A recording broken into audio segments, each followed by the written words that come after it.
Fund, which will support the delivery of floating offshore wind in the Celtic Sea.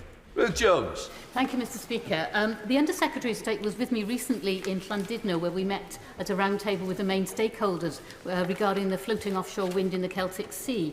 So this project is ready to go and bring massive benefits in terms of cheaper, secure energy for everybody across the UK.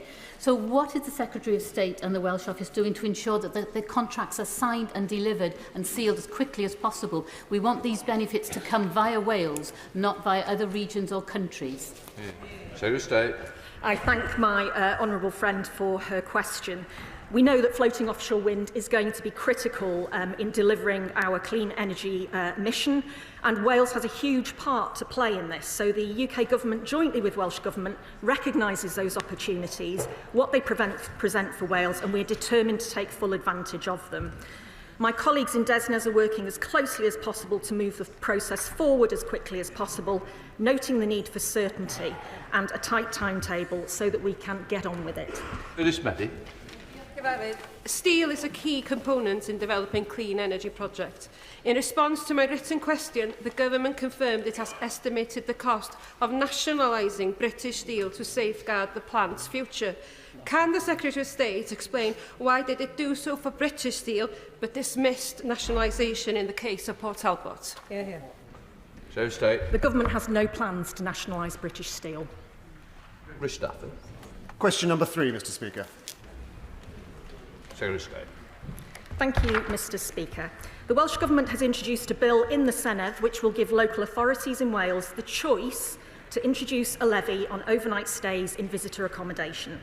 And it will be for individual councils to decide whether they will introduce a small charge paid by people staying overnight in commercially let accommodation in Wales to help support a thriving tourism industry. Gregory Stafford. There won't be one. I thank the Secretary of State for that response, but has she done an assessment of the regional impact on this levy? Whilst perhaps across the whole of Wales the impact can be levelled out and absorbed, clearly some communities are going to be hit harder than others. How are they going to be compensated for this impact? More than 40 countries and holiday destinations around the world have introduced a form of visitor levy, including Greece, Amsterdam, Barcelona and California, and many of us have paid the levy while abroad without noticing. The money will help support a long-term thriving tourism industry in Wales. I'm confident that the Welsh Government will work with businesses and tourists alike to get this right. Lauren Puffin. Mr Speaker, does the Secretary of State agree with me that the successful introduction of similar schemes like this in places like Manchester and indeed in successful tourist destinations around the world shows that the party opposite should stop fear-mongering and support something that could really boost Welsh tourism? My honourable friend is absolutely right. As I say, it's already the norm in more than 40 countries and holiday destinations around the world. Manchester shows it can work. Why can't Wales? So, Secretary of State Mims Davies. Tourism is vital to the Welsh economy. However, Labour's new tourism tax has merely just created attraction closures and strikes, from the zoo in Ynysmôn to the Cliff Railway in Aberystwyth. Mr Speaker, the Welsh Government proposal will put more jobs in jeopardy, hotel rooms left empty, and will simply send Welsh families across the border onto flights for their trips, treats and holidays. Does the Secretary of State really agree with her colleagues in Cardiff Bay that the potential price of 700 tourism jobs and the loss of tourism to Wales, together with £40 million of revenue, is a price worth paying? Secretary of State. I'm afraid I don't recognise any of those figures from the right honourable lady.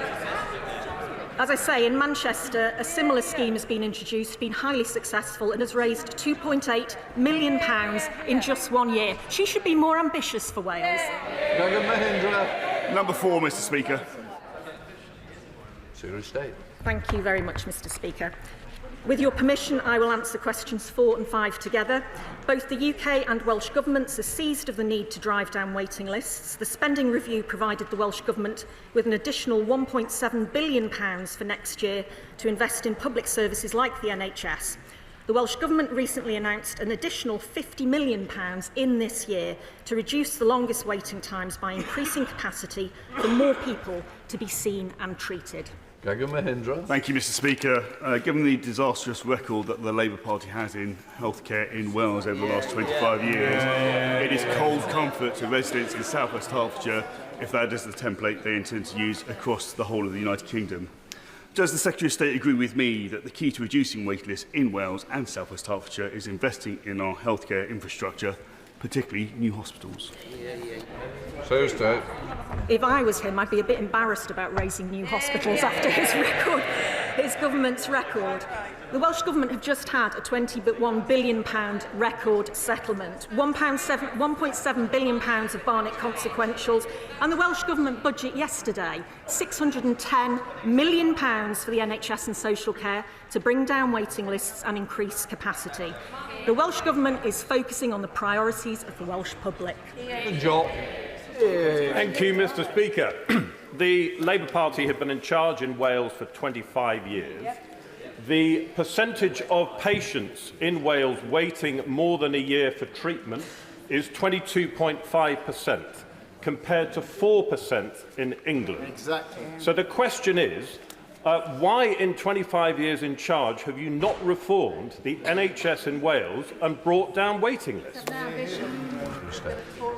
I'm not sure Mr. Speaker is in charge of reforming NHS in Wales, but I would say to the honourable gentleman that over the previous Conservative government, waiting lists increased by a larger percentage in England than they did in Wales. Anna Dixon. Mr. Speaker, and as the Minister has just said, it was under the last Prime Minister that waiting lists increased faster in England than in Wales. So does the Minister agree and the Secretary of State agree with me that recent budget announcements by both the UK and Welsh Government demonstrate that both governments understand the importance of fixing our NHS and delivering for the people of the whole United Kingdom? Secretary of State. I couldn't agree more with my honourable friend. As I say, a record settlement for Welsh Government. Yesterday, £610 million announced by the Welsh Government to bring down waiting lists and increase capacity in the NHS and in social care. And if the parties opposite want more money and more investment in the NHS, then they need to tell their colleagues in the Senate to vote for the budget. Torsten Bell. Thank you very much, Mr. Speaker. The Welsh budget yesterday announced significant extra funding for the NHS in Wales. And what I'm surprised about is, why are the parties opposite voting against it? Secretary of State. I think their stance on the Welsh Government budget says it all. They're more bothered about scoring cheap political points than they are delivering services and investment for Wales. Secretary of State Minns Davis. The NHS in Wales is broken. Under Labour, waits continue and no family, it seems, doesn't have somebody waiting in an ever-growing queue, the highest on record. 1 in 4 of the Welsh population are on a waiting list. In September, Mr. Speaker, that was 801,000 people who are in need of treatment. If you have lost your winter fuel allowance, along with any hope of seeing a GP, a consultant, getting social care, does the Secretary of State, what does the Secretary of State really have to say and do to reassure older people that the Labour government here and in the Senate really have the ability to tackle this disgrace of a backlog? Secretary of State. I would say to the honourable lady that the Welsh Government and the UK Government are looking after pensioners in Wales. Our decision about winter fuel payments was a tough decision, but the right decision, given the economic inheritance from her party. We are focused on delivering funding and support to the people who need it most. There's already been a 152% increase in pension credit claims since July's announcement. And those people who get the winter fuel payment will get an extra £1,900 a year on average in pension credit. Liberal Democrat spokesperson David Chadwick. Thank you, Mr. Speaker. Residents in rural Powys are suffering as a consequence of delays to ambulances turning up, or in some cases, those ambulances not turning up at all. One example, recently the family of a stroke victim in my constituency had to drive their paralysed and vomiting mother in a car to a hospital in Hereford after being told there would be a 4 to 7 hour wait for an ambulance, and that was after they'd already been waiting 2 hours for an ambulance to arrive. Shockingly, that's not an isolated case, and is an experience that many people across rural Wales can relate to. Can the Secretary of State tell me what action she's taking to reassure my constituents that an ambulance will turn up in their hour of need? Secretary of State. Can I say to the honourable gentleman, I'm very sorry to hear about the experience of his constituent. Yesterday, the Welsh Government announced £610 million additional funding for the Welsh NHS and for social care. I hope his colleague in the Senedd will vote for the Welsh Government budget so that we can see that investment go into the NHS to deliver the improvements in waiting times that we all want to see. Matt Bishop. Question 6, Mr Speaker. Thank you for coming. Who's doing it? Minister.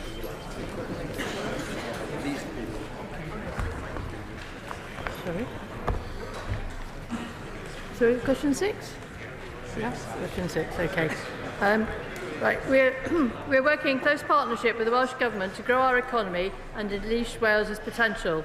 This has already delivered tangible results, including securing more than £1 billion investment and hundreds of jobs for North Wales, a better deal for steelworkers at Port Talbot, and a record budget settlement for the Welsh Government to spend on public services, including, unlike the previous government, providing funding to keep coal tips safe.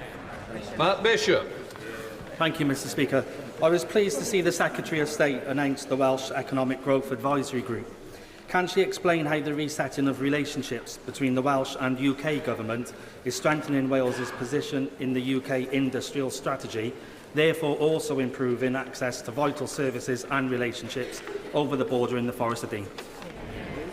Well, indeed, Mr Speaker. The Secretary of State was very pleased to chair the first meeting of the advisory group last week. The group will work with us to inform the UK Government's industrial strategy to ensure that we build on Wales's proud industrial heritage and develop the jobs and industries of the future. This is the first time that representatives from both governments, business, education, industry groups and unions have come together to shape cross-government UK policy, proving the difference that two governments working together for Wales can make. Graham Stewart.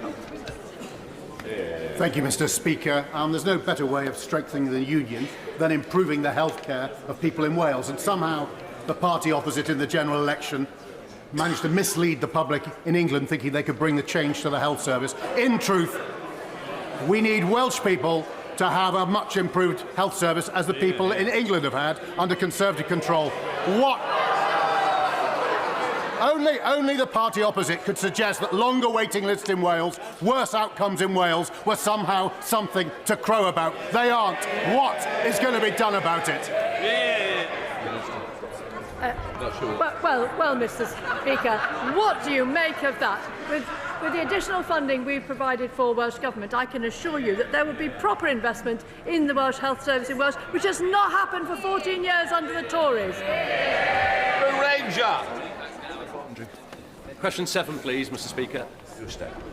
Thank you, Mr Speaker. I have regular discussions with my Cabinet and Welsh Government colleagues on economic growth.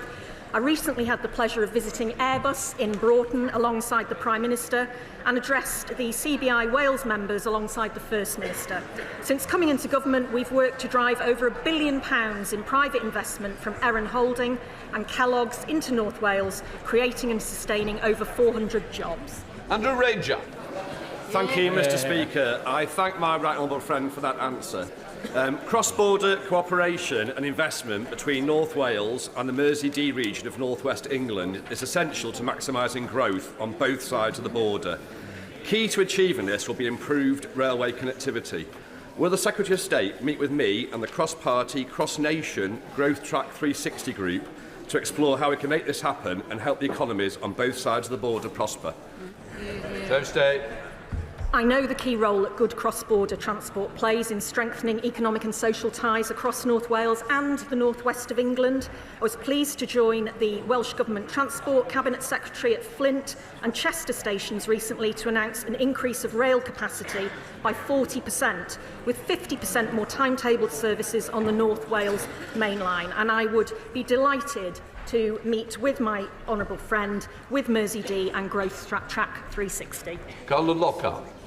Speaker, today outside this place, thousands of farmers have descended in a further bid to have this government listen and realise the consequences of their actions. Is it not time to do the right thing by those who feed our nation and stop the family farm tax grab that will see our farms decimated and our food security put in jeopardy? This certainly won't help economic growth. I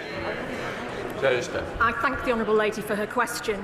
The UK budget delivered £5 billion over the next 2 years into farming, and I was pleased that this government was able to protect current Welsh farm budgets for the next financial year.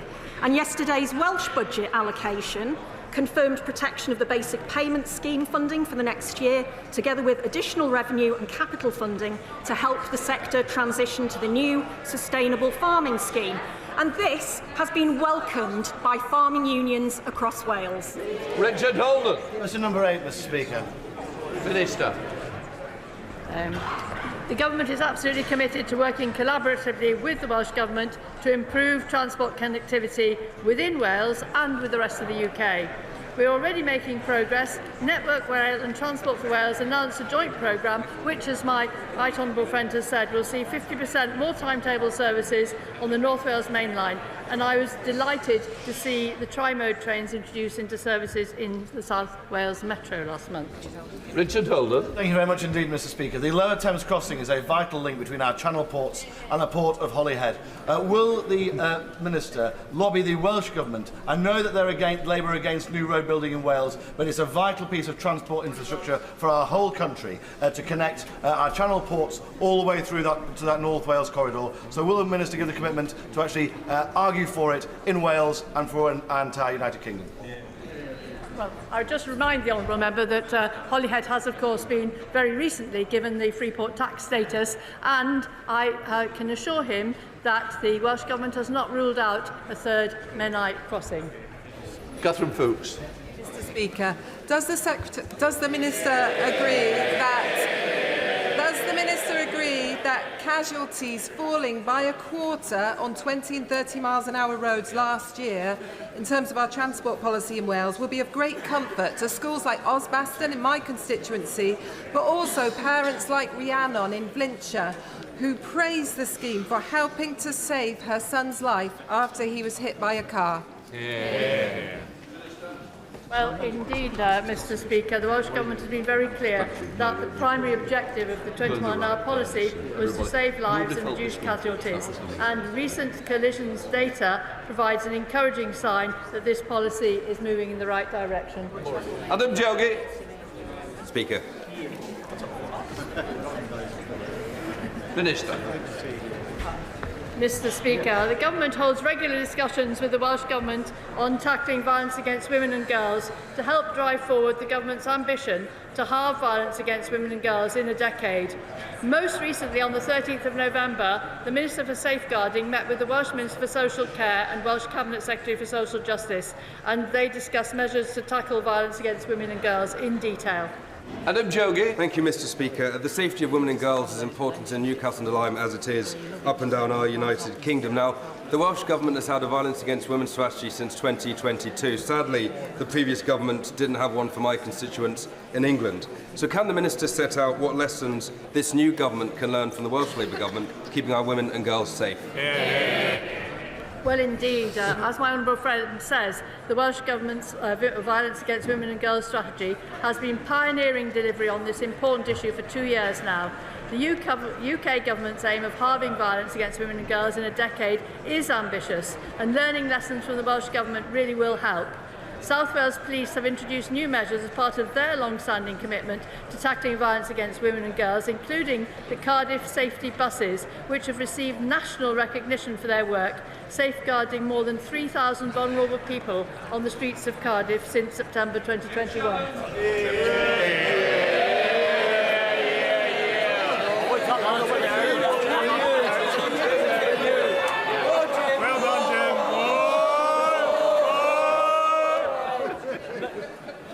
Do you always deliberately save the last question before PMQ? It's up to you, Mr. Speaker. You always call me. You're very kind. Thank you very much. Obviously, when it comes to tackling violence against women and girls, it can all be done regionally. But is it not time, Mr. Speaker, that this is done on a national level, where England, Scotland, Wales and Northern Ireland work together to deal with the issue of violence against women and girls? Thanks so much. Thank you. Minister. Well, absolutely, Mr. Speaker. That's why it is absolutely central to our manifesto, with commitments that will take in the whole of the UK, particularly commitments from the Home Office and policing, and in legislation that we intend to bring forward. We now start with questions to Prime Minister Andy MacDonald. Number one, Mr. Speaker. Prime Minister. Thank you, Mr. Speaker. Can I start by welcoming the fall of Assad? The people of Syria suffered for far too long under his brutal regime. Mr. Speaker, what comes next is far from certain. We've been talking to regional and global allies to ensure that it is a political solution that protects civilians and minorities and absolutely rejects terrorism and violence. Mr. Speaker, this morning I had meetings with ministerial colleagues and others. In addition to my duties in this House, I shall have further such meetings later on today. Thank you, Mr. Speaker. May I associate myself with the remarks of the Prime Minister in welcoming the fall of Assad and the hope now for the Syrian people. Mr. Speaker, since it returned to Labour control under Mayor Chris Cook, Middlesbrough Council has not only been taken out of government intervention in terms of children's services and a best value notice, but is also on track to becoming financially stable. I know the Prime Minister will want to join me in congratulating Mayor Cook and the Council on its recent successes. But after 14 years of Conservative austerity, can the Prime Minister confirm that the spending review will not simply end, but will unwind austerity and provide the resources councils need to properly serve our communities?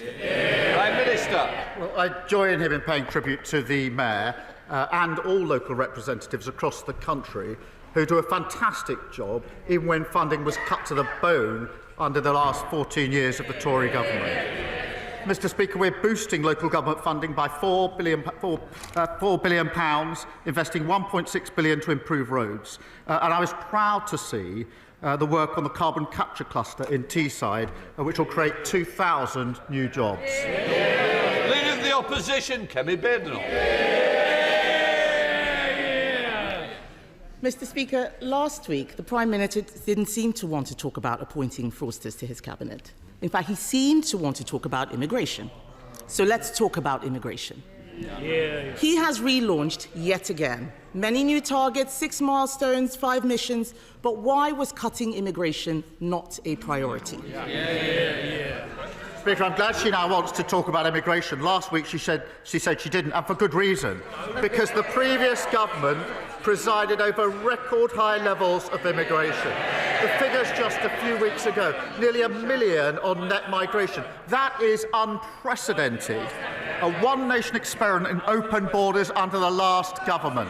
And she was the champion. She stood up and praised the then Tory Home Secretary for listening to her on removing caps on migration visas. So she was applauding it. Now she's furious about what she was campaigning for. We will drive it down. We will drive down lawful migration. We'll drive down illegal migration.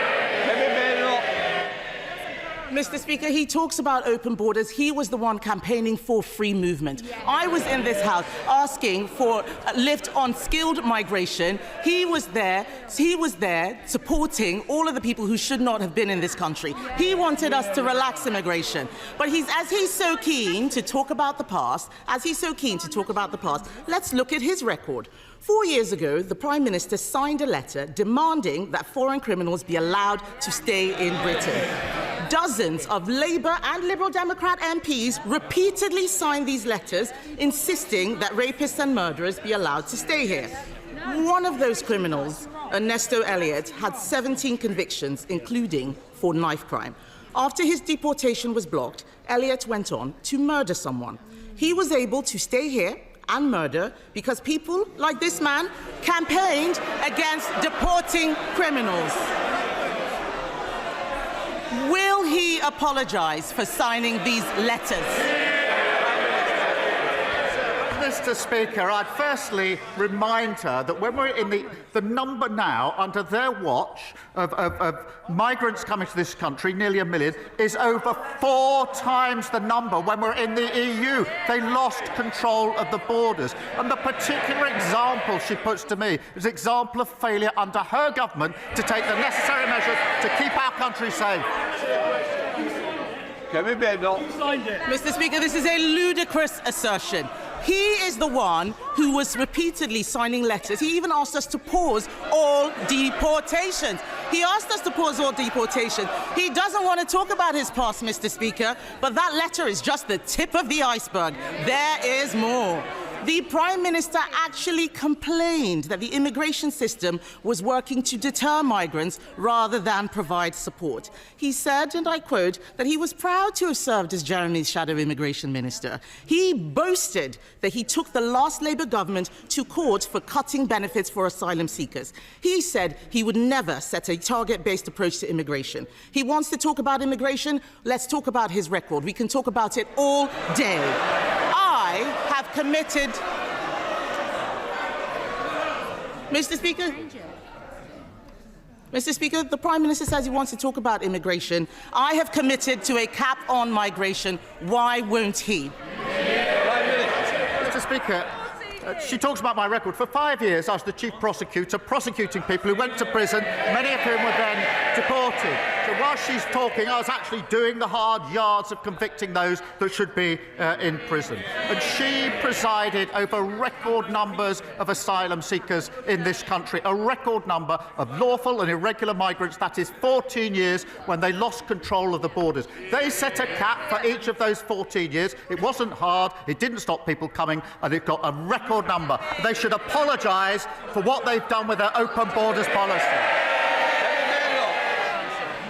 Mr. Speaker, he did not answer a single... Do you want to leave?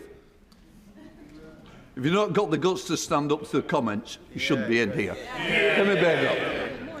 Mr. Speaker, he did not answer a single question. He never answers questions. He wants to talk about the past. The fact is, we've acknowledged where things went wrong. He will never take responsibility. He will never take responsibility. The fact is, he has scrapped a deterrent that the National Crime Agency has said we need. Since he came into government and scrapped the Rwanda deterrent, small boat arrivals have increased by nearly 20%. His own MPs are complaining about having to house asylum seekers. So can the Prime Minister tell the House how much more his government will spend on hotel accommodation because he scrapped the deterrent?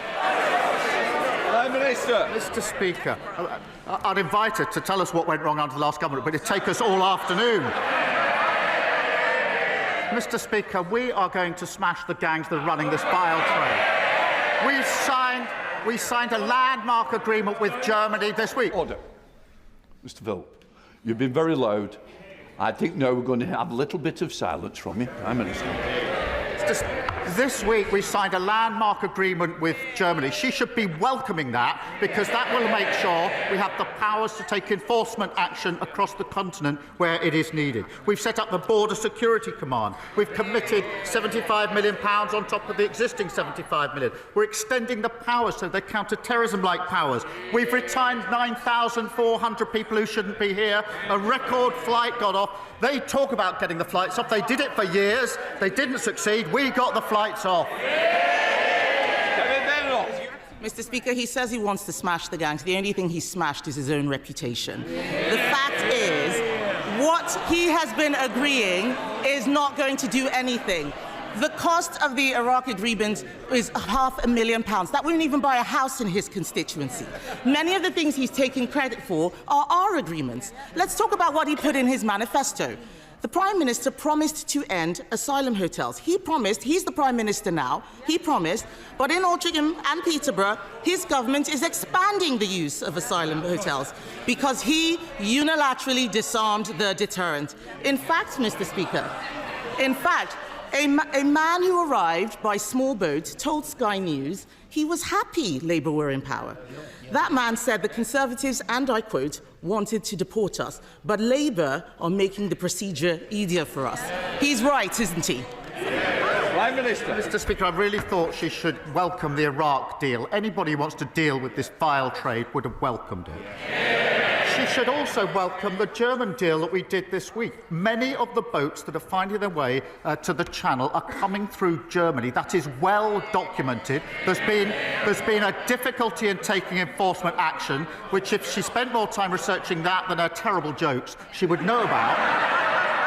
And we have signed an agreement to smash and take enforcement action in Germany to stop those boats getting to the coast. That is effective action. She should welcome it. It's really good news. All law enforcement think it's a good thing. Why does she think it's a bad thing?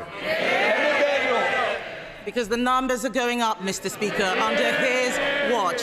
The Prime Minister has consistently backed criminals over law-abiding British people. He defended terrorists like Hizb ut-Tahrir in the European Court.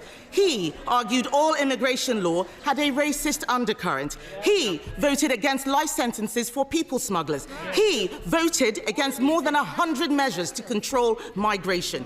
He even said it was wrong. He even said, Mr. Speaker, that it was wrong when the Conservatives took away Shamima Begum's citizenship. Now he has appointed her defence lawyer as his Attorney General. Mr. Speaker, events in Syria mean we may see more small boat arrivals. For once, will he take the side of the British people and strip citizenship from jihadi terrorists and supporters of Assad who want to come back and destroy this country? Prime Minister. Mr. Speaker, I was Director of Public Prosecution for 5 years. Unlike anyone on their benches, I was prosecuting for 5 years hundreds of thousands of criminals. That includes huge terrorist gangs, rapists. I was working for 3 of those 5 years with the then Home Secretary Theresa May, who commended the work that I did at the end of those 5 years.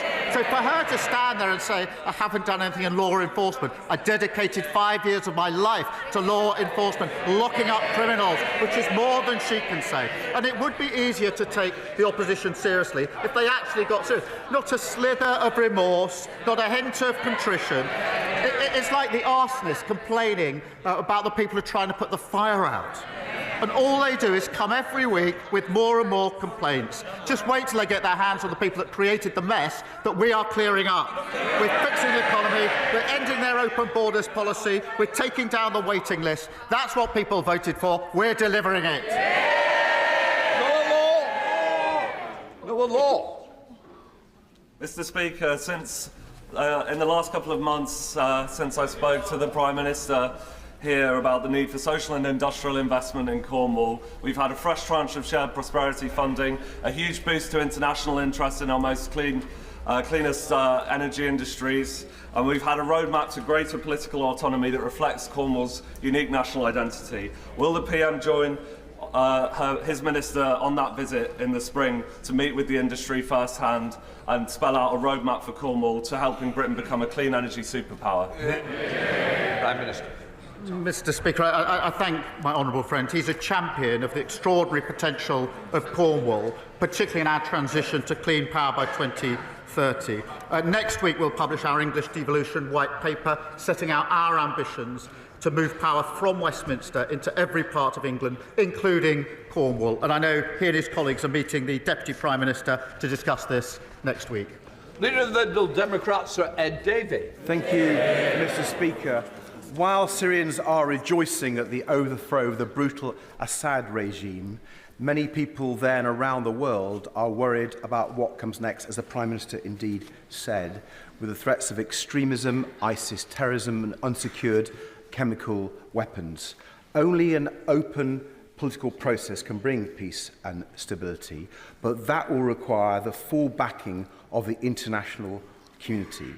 So does the Prime Minister share my concern that President-elect Trump said about Syria, and I quote, "The United States should have nothing to do with it"? If America walks away and steps away, will he step up and work with other allies to provide British leadership over Syria? Prime Minister. He's right to say this is a very serious moment. We all welcome the fall of Assad. I hope this can be a turning point for Syria, a much needed turning point, but that is by no means guaranteed, and that is why we've been speaking intently and intensely with our allies in the region across the globe about how we ensure that this is peaceful, it is political, and it's rejection of terrorism and violence. This could be a turning point, but in the past we've always thought that what comes next is necessarily better. That hasn't turned out to be the case, and that's why we're working so hard on this and showing the leadership that he and the House would expect from this government. Sir Ed Davey. Can I thank the Prime Minister for that reply, and I hope we can continue to work on a cross-party basis to do Britain's role in securing peace and stability in the Middle East.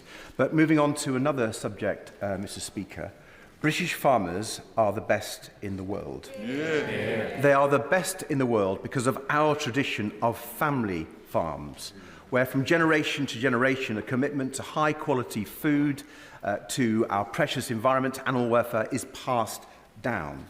But family farms were let down badly by the last Conservative government, with their botched transition to new payment schemes and their unfair trade deals with Australia and New Zealand that have undercut British farmers. Now, many family farms feel the government's budget will be the final blow. So will the Prime Minister change course and recognise the vital role that British family farms play? Yeah. Prime Minister. Mr. Speaker, as he knows, we put £5 billion into farming over the next 2 years. That's a record number under the budget. Last week alone, £350 million to support farmers in the United Kingdom. That does contrast with the last government, who was an underspend of £300 million in relation to farmers. In relation to inheritance tax, as he knows, in a typical family case, the threshold is £3 million, and therefore the vast majority of farmers will be unaffected, despite the fear-mongering of the party opposite. Bill Brittle. Speaker, places of worship are vitally important, not just for practising one's faith, but also for local heritage. The government's Places of Worship grant scheme currently provides much-needed tax relief for religious buildings in need of renovation, but is scheduled to end next year. What assurances can the Prime Minister provide my constituents that the government will continue to support restoring our much-cherished places of worship, such as Holy Trinity Church in Horwich? Prime Minister. I thank you for that question and recognise the important roles that these buildings play at the heart of communities, particularly, Mr. Speaker, at a time like Christmas. There are a wide range of funds available for maintenance and restoration, including the National Lottery Heritage Fund's Places of Worship scheme. Details will be confirmed in the usual way by departments at the spending review. Hannah. Mr. Speaker, last week my neighbours Omar and Delma Al-Shishkaki, who serve South Belfast as a doctor and a classroom assistant, received the news that they have been dreading. Dalal's mother and brother were among 23 Gazans killed in their tent by an Israeli airstrike in the so-called humanitarian zone of Al-Mawasi, and other family members are fighting for their lives in a barely functioning health system. Prime Minister, the crisis in Gaza is getting worse and not better. None of us in this chamber can end their nightmare, but we can do more. This government have rightly used every tool at their disposal, sanctions on arms and trade and officials against Putin's Russia. When will Israel be held to the same standards for genocide? When will this government confirm further sanctions, recognise the state of Palestine and offer some hope to beleaguered Gazans and many millions who are watching on in horror? Prime Minister. Can I start by saying I'm sorry to hear of the dreadful loss of the families of her constituents. There have been far too many examples like that. I was pleased to see that there's now a ceasefire in Lebanon. We desperately need that now in Gaza, something we've been pressing for some time. There's intense talks going on to that end at the moment, as she knows. That would provide the space for the hostages to be allowed out. They've been there for a very, very long time. Desperately needed aid to go in at speed and at scale, but also opens the potential for the pathway to the two-state solution, which I believe is the only peaceful way to resolve this ongoing conflict. Katrina Murray. Thank you, Mr Speaker. My constituents in the east of Kirkintilly are experiencing a housing emergency. Not enough houses for families or for those fleeing domestic abuse, and what houses there are in drastic need of repair. Does the Prime Minister agree with me that the Scottish Government should be prioritising repairing this housing emergency, but also the funding of local authorities to address this crisis of their own making? Prime Minister. Well, I'm grateful to her for raising this, because in Scotland, house building has ground to a halt. Homelessness is at record numbers. Children in temporary accommodation, record numbers.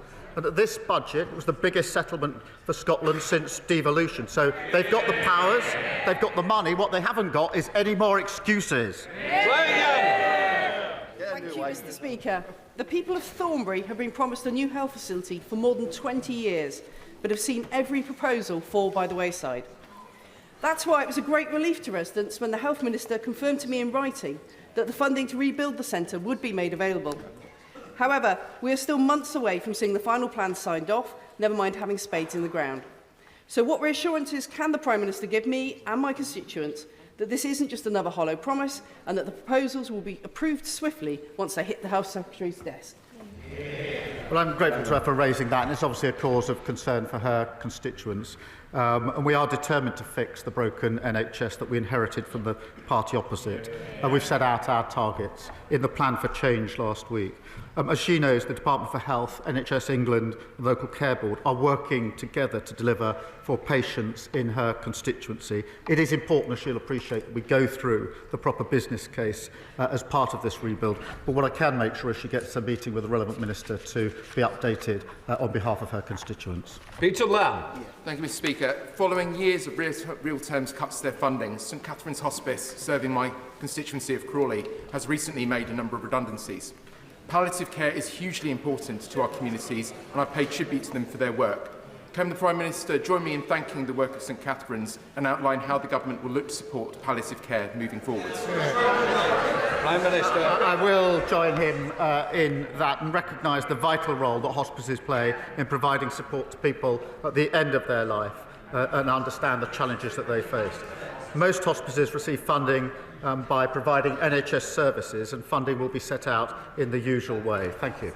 Jerome Mayhew. Mr Speaker, losing a farm is not like losing any other business. It can't come back. Now, those are the words of the Prime Minister, those that he said to the NFU in order to get their votes. So can the Prime Minister understand why farmers in Broadland and Falkland and around the country now think that his administration is duplicitous? Mr Speaker, I think everybody welcomes the £5 billion over the next 2 years that we put in the budget to... Well, they shake their heads. I'm afraid they do. £350 million in the last week alone, compared with the £300 million underspent by the last government. On the threshold, as he well knows, in an ordinary family case, the threshold is £3 million, and that means the vast majority of farmers will be unaffected. Joyce Dewberry. 14 years of the party opposite gutting local government has left councils having to make. My constituents were recently shocked when Cannock Chase District Council proposed the closure of the Museum of Cannock Chase and the Prince of Wales Theatre. Can the Prime Minister ask the Culture Minister to please, and his officials to please meet with me to see what can be done to save our museum and theatre? Mr Speaker, they groan at the question that the Leader of the Opposition was saying they're coming to terms with their failures. Well, they're obviously struggling just with it. I understand there's been a huge loss to his constituency. Councils across the country were at the front line of the last government's ruinous economic failure. We announced £4 billion in additional funding for local government, a real terms increase in core spending power. We will continue to do so, and I will make sure that he gets a meeting with the relevant minister. Chris Law. These last months have shown that cruel Westminster governments of whichever party continue to target the weakest in society, while the Scottish Government will continue to protect them. Whilst the Labour Party have voted to continue the two-child benefit cap from the Conservatives, the SNP are abolishing it. While the Prime Minister picks the pockets of pensioners of their winter fuel allowance, Scotland's First Minister, John Swinney, has reinstated it. So, Mr Speaker, given support for Labour is plummeting, and support for Scottish independence is once again leading in the polls, who does the Prime Minister believe makes the best decisions for Scotland? Prime Minister. Those that were elected in a general election on the 4th of July, they're sitting here.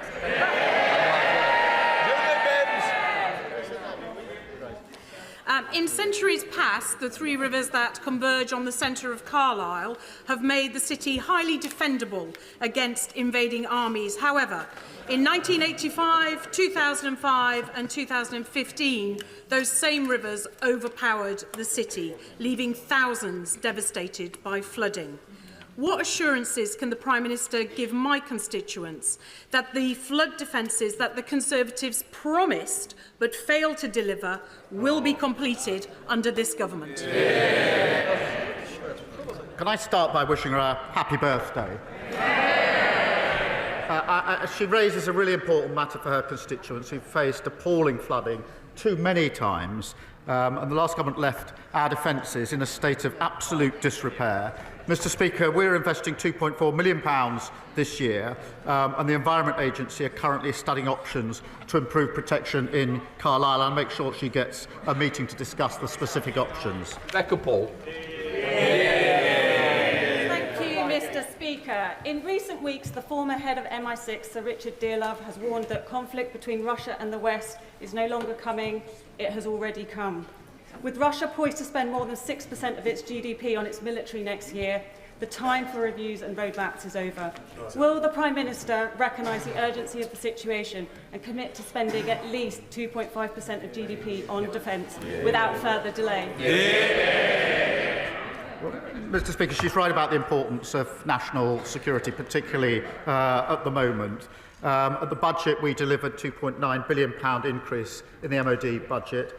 We're pleased to deliver the largest pay rise for our armed forces in 22 years, and we'll set out the path to 2.5 in due course. That target, of course, was last met under the last Labour government. It wasn't met once in the 14 years that they were in power. Right, McNally. Mr Speaker, in October 2023, my constituent Mark Somerville received the shattering news that at 43 he had motor neuron disease. Since then, he has set up the Mark Somerville Foundation and is doing incredible work to raise awareness of the condition. Mark is in the gallery today and will speak to MPs later about living with MND. Will my right honourable friend join me in recognising the work of Mark and his foundation and commit the government to doing all it possibly can to support efforts to find a cure for this devastating disease?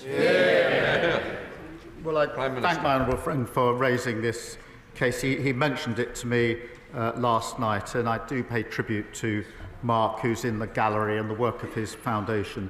This diagnosis can so obviously be absolutely devastating, and it's testament, if I may say so, to his bravery and compassion that he is raising awareness of the condition. I think many of us would question whether we're capable of doing what he's doing, given the diagnosis that he's had.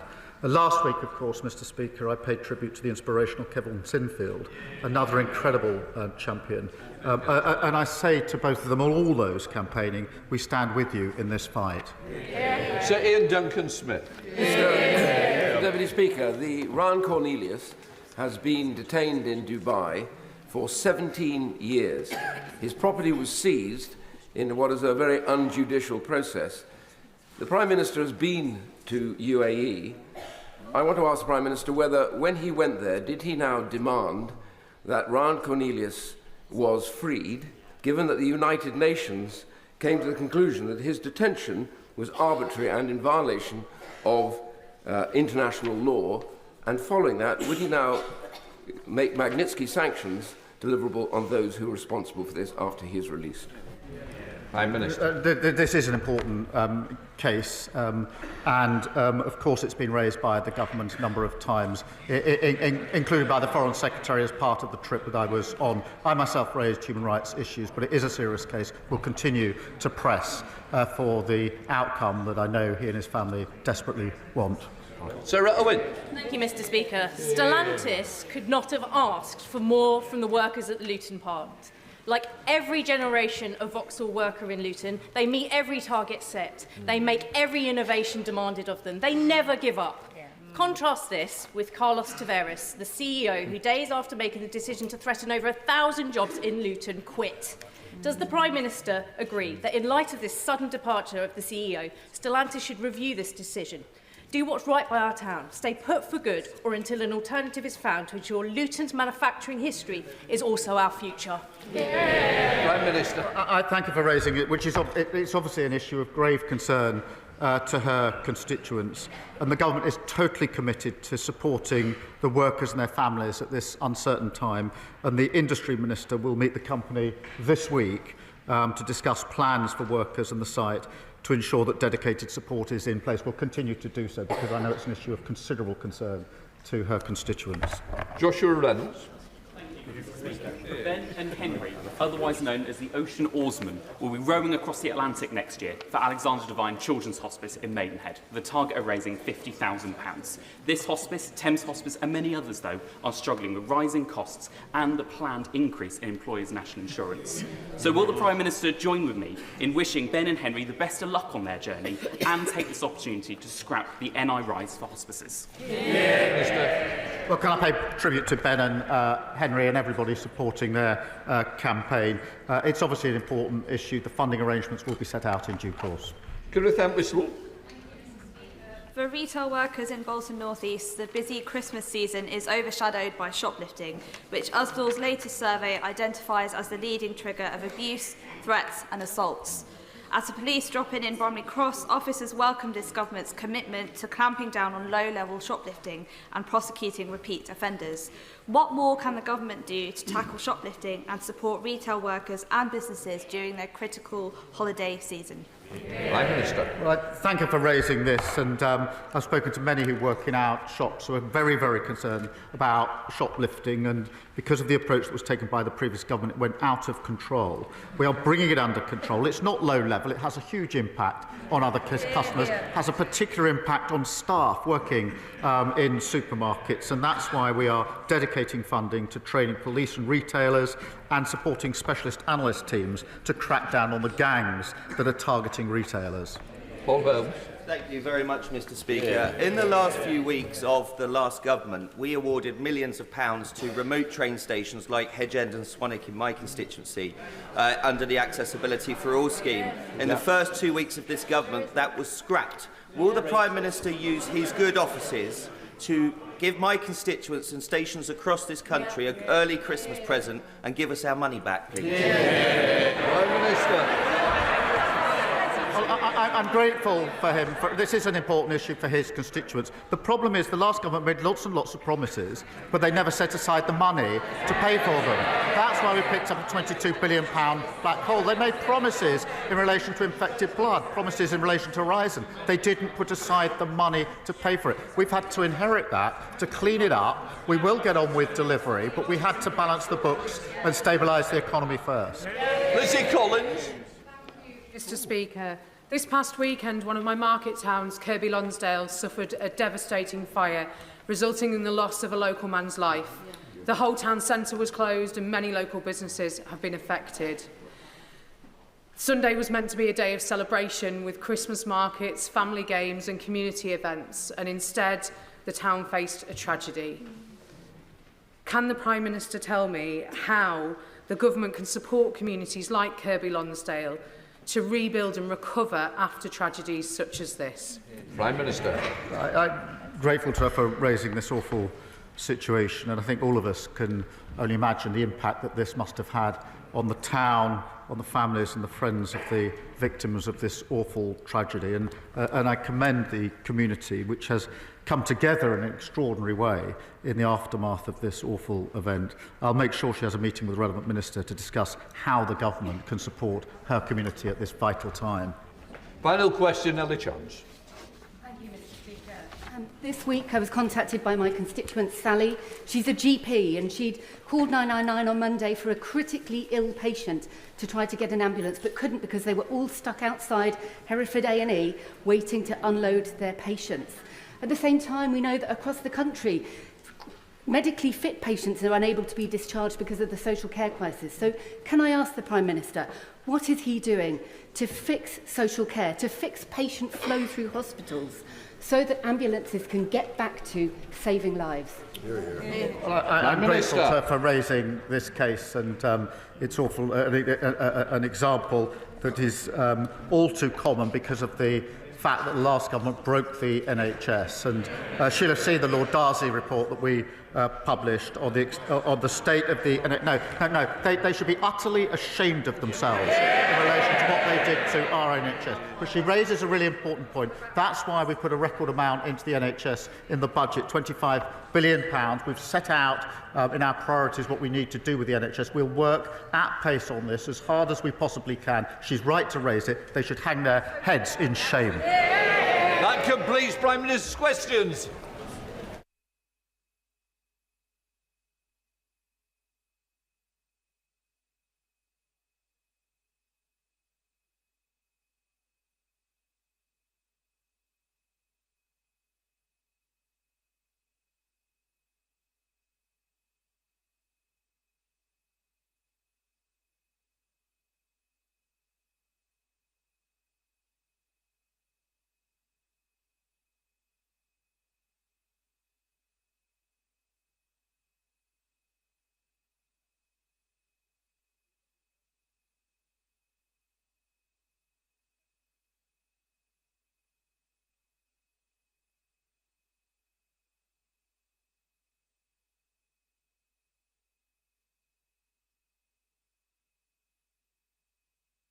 Right, we now come to the statement. I call the Home Secretary, Yvette Cooper. Thank you, Mr. Speaker. With permission, I'll make a statement on the new border security agreements we have reached with Germany and with the Calais Group of Interior Ministers from the UK, France, Germany, Belgium and the Netherlands, which met in London yesterday with Europol, Frontex and the European Commission to discuss strengthening action against small boat crossings and organised immigration crime. But first, in the light of the fast-moving events in the Middle East, yesterday at the Calais Group we also discussed the situation in Syria, and I want to briefly address that issue first. As the Foreign Secretary told the House, we welcome the fall of the Assad regime, but we continue to monitor closely this fast-moving situation where there is significant risk of instability. Considering this, I have taken the decision to temporarily pause decisions on Syrian asylum claims. All 5 Calais Group countries have taken the same decision. We will, of course, continue to keep all guidance relating to these asylum claims under constant review, and we will keep the House updated in the normal way. Mr. Speaker, last week I updated the House on the new agreement the government has reached with the Iraq government and the Kurdistan regional authorities to tackle organised immigration crime. And this week we have reached new strengthened agreements closer to home. Smuggler and trafficking gangs have been allowed to get away with their vile trade in people for far too long. Britain needs strong borders and a properly controlled and managed asylum and immigration system, and for the last 5 years we have had the opposite. That is why we are prepared to do the hard graft, to get the system back under control and tackle the gangs long before they reach our shores. Immediately after the election, we began to strengthen our international collaboration. to go after those criminal gangs, including increasing National Crime Agency officers in Europol, setting up the new Border Security Command and the new agreement with the G7. Already, strengthened collaboration is delivering results. In the last few weeks alone, we have seen the arrest of a major suspect in the supply of boats and engines to the Channel involving close cooperation between Belgium, the Netherlands and the UK. A major operation last week against a Syrian and Iraqi Kurdish gang operating through Germany and France was led by French police but supported with intelligence from the National Crime Agency and involving 500 German police officers, delivering not just a series of arrests of suspected gang members, but also the seizure of multiple boats and engines destined for the Channel too, boats that could have led to thousands of people making dangerous journeys.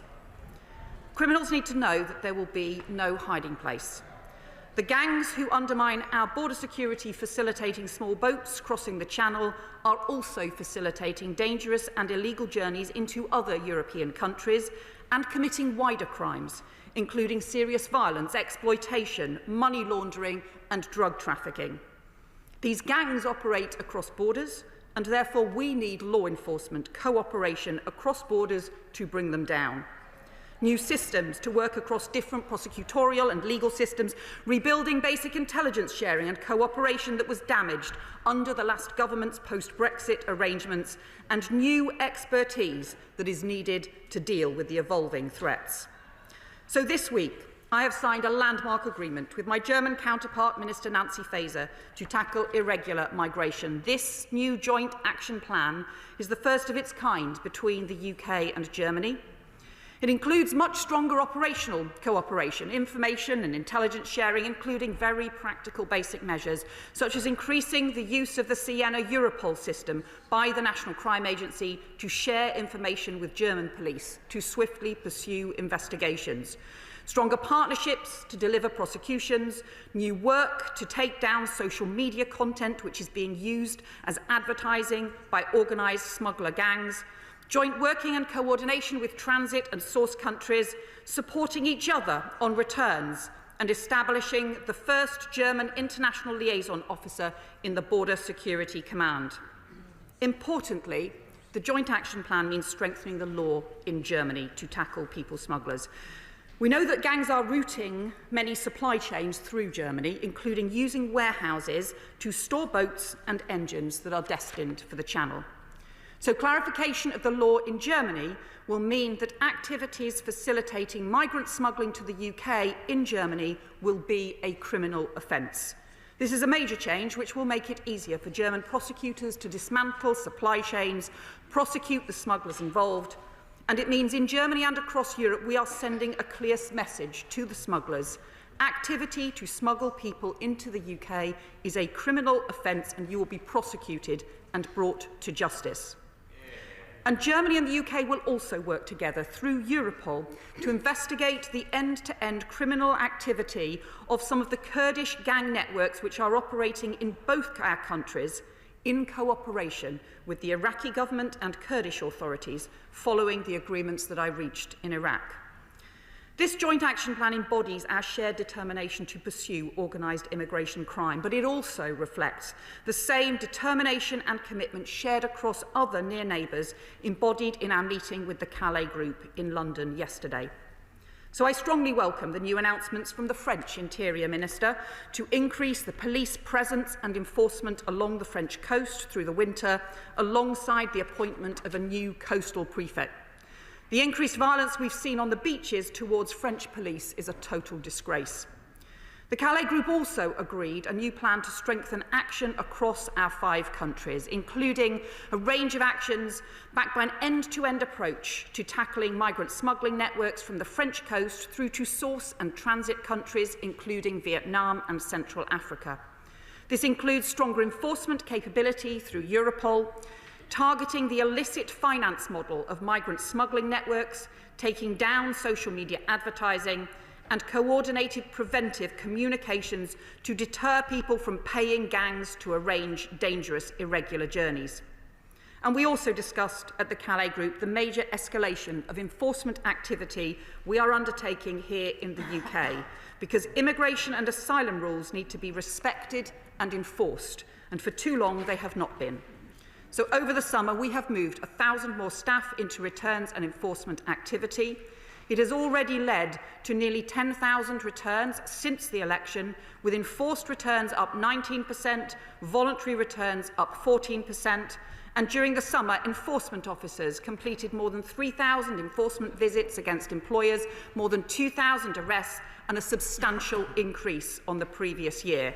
And we discussed the need to drastically scale up all of these operations over the next 12 months to ensure words turn into decisive action against the gangs. As part of these efforts, we also yesterday published the mission statement for the Border Security Command, setting out the approach to increase enforcement capacity in the UK and Europe, drawing the best intelligence and enforcement practice from across the police, NCA, Border Force and our intelligence agencies. In the years before this government came to office, criminal gangs were allowed to take hold right along our borders, establishing a criminal industry profiting from misery, exploitation and putting lives at risk. The terrible consequences of this phenomenon have been clear for too many years. The fatalities in the Channel as people risk their lives on dangerous journeys, border security undermined, public trust in the immigration system eroded, while criminal gangs make millions in profits. They cannot be allowed to get away with it. So instead of those failures of the past, this government has a serious and sensible plan to strengthen our border security and fix our broken asylum system. A plan based on grip, not gimmicks, and on serious international partnership. I commend this statement to the House. Shadow Home Secretary Chris Philp. Thank you, Mr. Speaker, and I thank the Home Secretary for the timely sight of her statement today. Firstly, on Syria, I thank the Home Secretary for her comments. We certainly support this government's efforts and the efforts of other governments around the world to try and ensure a transition to a stable government in Syria that can ensure the return of peace. We also support the suspension of asylum processing, and I'm glad the government decided to suspend that a few hours after I called for it yesterday. But in respect of asylum claims, will the Home Secretary agree that given most, if not all, of these asylum claims are predicated on the threat posed to the individual by former President Assad, now that threat has gone and the basis for the asylum claim has gone, it would be reasonable to ask those Syrians claiming asylum on that basis, or recently granted asylum on that basis, to return once safe. And finally, regarding Syria, the Prime Minister, as the Leader of the Opposition, asked the Prime Minister a little earlier if the Prime Minister would ensure that no former UK residents who are in Syria who supported the murderous Daesh regime which killed and raped innocent women and children, which persecuted minorities and which severely persecuted its opponents. Can we make sure those people do not return to the UK? In government, the Conservatives made sure those people didn't return, the Shamim and Begum case as an example of that. So will the Home Secretary take similarly robust action to make sure those people who supported Daesh do not return to the United Kingdom? I think the House would appreciate that assurance. Now, Madam Deputy Speaker, turning to the question of small boats and border security, the Home Secretary asserted, I must say rather boldly, that her approach is, and I quote, delivering results. So let's have a look at what results are. I'm afraid the facts don't bear that out. Let's have a look at the results that are actually being delivered. In the 150 days since the election, more than 20,000 people dangerously and illegally crossed the English Channel. That is 18% up on the same 150 days the previous year. I don't call an 18% year-on-year increase delivering results. That is a failure. Why are these figures up year on year? Well, the National Crime Agency told us we need a deterrent, that law enforcement alone won't be enough, and yet the government cancelled the Rwanda deterrent before it even started. The first flight was due to take off on the 24th of July, and they cancelled it before it even took off. Now, of course, we welcome the work on law enforcement, which continues the work done by the previous government. But according to the NCA, that alone will not be enough. We need a deterrent. When will she introduce one? Now, in the spirit of examining her claim she is delivering results, let's look at their record on asylum hotels. They promised in their manifesto to close down and end the use of asylum hotels. Well, we've recently got some figures which demonstrate in the 3 months following the election, far from reducing asylum hotel use, they increased it by 6,066 people in places like Peterborough and in Altrincham. Constituencies now represented by Labour MPs having asylum hotels opened up in express contradiction of their own manifesto commitment. Now let's say a word about removals. Now, it is welcome that the rising trend of overall removals has gone up, continuing the trend under the previous government, although I observe that almost all of those removals were to European and North American countries. But on the topic of small boats, the Home Secretary didn't break out the small boat returns numbers. Now, I wonder why that was. Well, I've looked into the figures, and it turns out that in the 3 months after the election, less than 5% of people crossing by small boat were in fact returned. But more than that, the number of people returned having crossed by small boat in the 3 months after the election was in fact lower than the number returned in the 3 months prior to the election. So the numbers returned from small boats, in fact, went down under this government. Now, she mentioned criminal gangs, and I'm glad the work started under the last government, including by my right honourable friend, the member for Braintree, is being continued, including international cooperation that he pursued both as Foreign Secretary and as Home Secretary. But I'll ask the Home Secretary this: why in opposition did she vote against life sentences for people smugglers? Now, finally, Madam Deputy Speaker, we heard a bit about the discussion in the Calais group yesterday, and of course, cooperation is important. We cooperated when in government as well. But there are one or two questions I wonder if she had the chance to ask her French opposite number. So the first question is, will the French accept returns of people crossing the Channel? Because that would provide a very, very powerful deterrent. And the post-EU exit documentation, the political declaration, as she will know, expressly allows individual member states to engage in bilateral arrangements in relation to borders. So did she raise that with her French counterpart, and what did her French counterpart say? Secondly, was she able to ask her French counterpart whether France would intercept these small boats close to the French shore, as the Belgians safely do? In Belgium, it's resulted in a 93% reduction in crossings. If the French would do the same, intercept near the shore, that would have a very dramatic effect. So, Madam Deputy Speaker, the Home Secretary said she is delivering results, but these are the results. Crossings up 18%, asylum hotels up 6,066, and small boat returns down under the new government. She is delivering results. I'm afraid they're worse. Home Secretary. I have to just gently point out to the Shadow Home Secretary that his party left us with the highest level of small boat crossings in the first half of the year on record. The highest level for that season on record. If we had carried on with small boat crossings at the level that they were in the first half of the year when he was in the Home Office, there would have been thousands more arrivals that we would have had to deal with over the last few months. When he was Immigration Minister, of course, point out to him as well that small boat crossings increased around tenfold because he let these criminal gangs take hold along the Channel. They built an entire criminal industry on his watch that he did nothing to stop. And that is why we are having to deal with these criminal gangs now. And as for returns, just generally point out to him, by the time they left office, returns were down more than a quarter compared to the last Labour government because of their continued failure on returns to even get the system working. That is why we have put substantial additional resources into returns, into actually making sure that the rules are enforced, which they simply have not been for far too long. And as for the asylum backlog, perhaps he will also take responsibility for the total crashing of the asylum system in the last few months before the general election, when his party and the Home Office that that he was a part of ended up cutting asylum decisions in the last few months before the general election by more than 70% compared to the beginning of the year. A shocking dereliction of duty, which meant we have had to then deal with and handle the increased backlog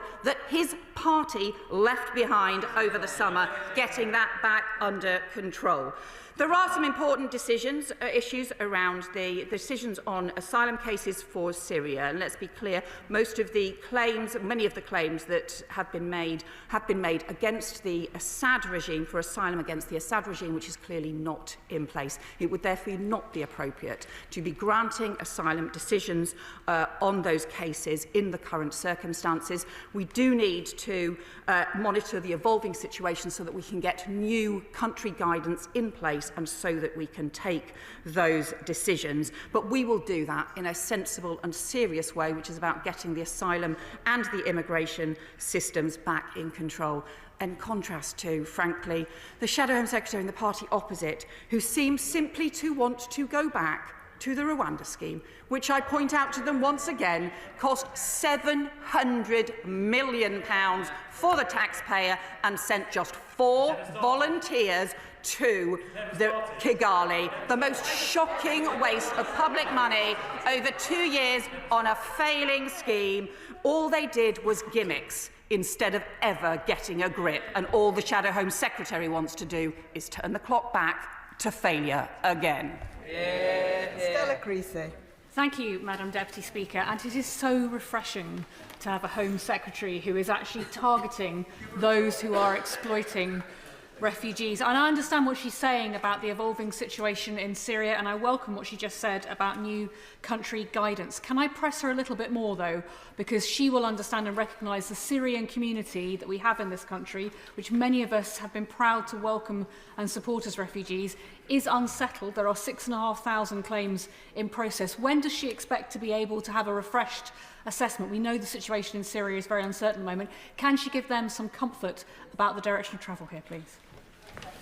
I would say to my honourable friend, we are obviously reviewing the situation as swiftly as possible. We have withdrawn the previous Syria country guidance. It would not have been appropriate to take decisions on that basis, and we are monitoring the situation closely to look at how and when new country guidance can be drawn up. She will understand that there is obviously considerable uncertainty about what is happening in Syria. We have welcomed the removal of the Assad regime. However, there is still very much that is unknown about what will happen in Syria next, and that is why we have to be serious about this and monitor the situation closely. Other countries are doing the same.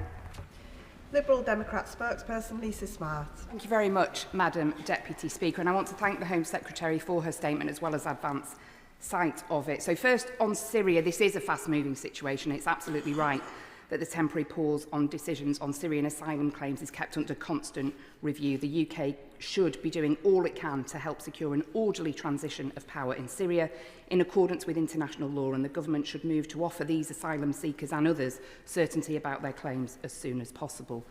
We welcome the government's attempts to tackle people smuggling gangs who send vulnerable people on perilous journeys across the Channel. And we also appreciate them working closely with our European neighbours on this, instead of blaming them like the previous Conservative government did all too often. Does the Home Secretary agree with me that as well as bilateral agreements with states and the Calais Group, such as the ones she signed yesterday, we need to work even more closely with interstate agencies like Europol, as she mentioned, but also Eurojust, to restore real-time access for UK police to the EU-wide data sharing systems that identify and arrest these criminals, cooperation and access that we shamefully lost under the Conservatives. Madam Deputy Speaker, we should not forget how we ended up in this mess. The asylum backlog ballooned thanks to the last Conservative government, and there are thousands currently waiting for their claims to be processed. So can I ask the Home Secretary to update the House on what progress she and colleagues are making in tackling this backlog? Will she commit to establishing a dedicated unit to improve the speed and quality of asylum decision-making and introduce a service standard of 3 months for all but the most complex asylum claims to be processed? Many of the people we're talking about are incredibly vulnerable. They're fleeing war, persecution and famine. Does the Home Secretary not agree with me that we have to tackle this problem at source? And what conversations has the Home Secretary had with the SCDO about boosting international development spending and cooperation to tackle the root causes of these numerous refugee crises? Thank the honourable member for her point.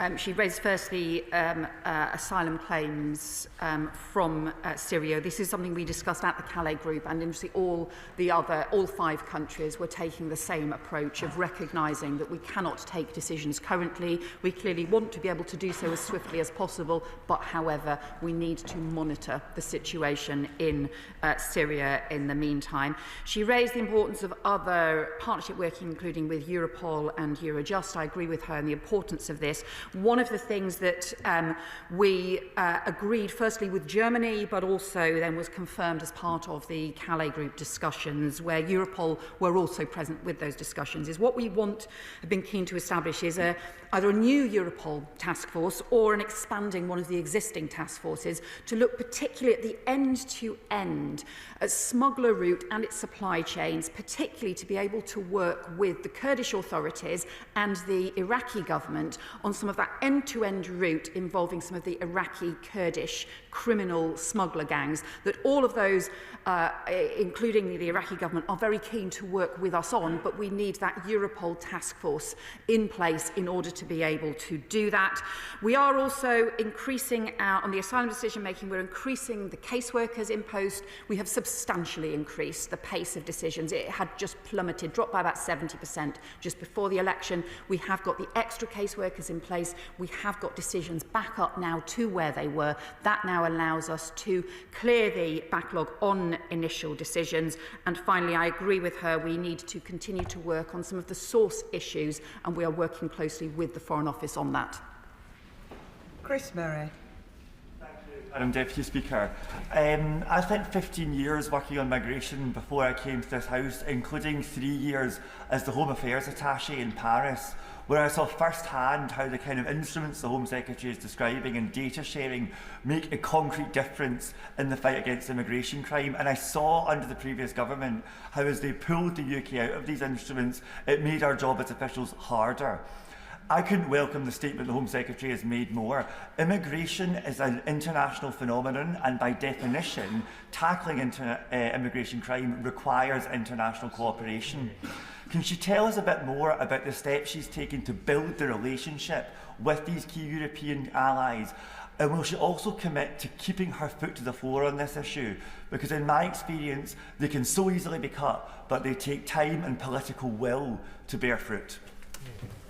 Well, my honourable friend has considerable experience in these issues, and I thank him for all of his work on this issue. And he is right that it's just something as basic as the right kind of information and intelligence sharing. If the systems are removed and there are no new systems put in place in order to be able to do that, then basic operational actions simply do not happen, either to go after the criminal gangs or to prevent dangerous boat crossings or dangerous criminal activities.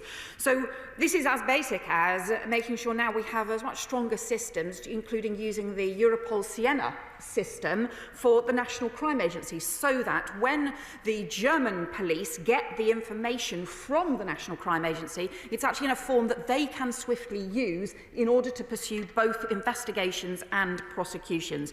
So he's right, we actually have to get into making sure that the detail works, which is too often not been taken seriously for far too long.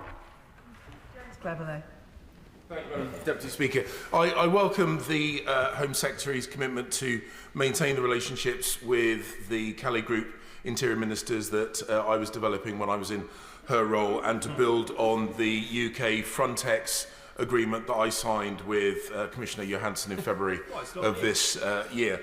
But what I want her to explain to the House is, if the role of the Border Security Command was so clear, if the division of labour between it and the Small Boat Operational Command was so clear, and if this issue was so pressing, why has it taken 5 months to give them a mission? Well, I do actually recognise the points that the former Home Secretary made, that he had, to be fair to him, he had to do a lot of work to try and repair the relationship with the Calais Group and with some of the European partners after some of his predecessors had been rather more careless, should we say, and rather more destructive in that relationship.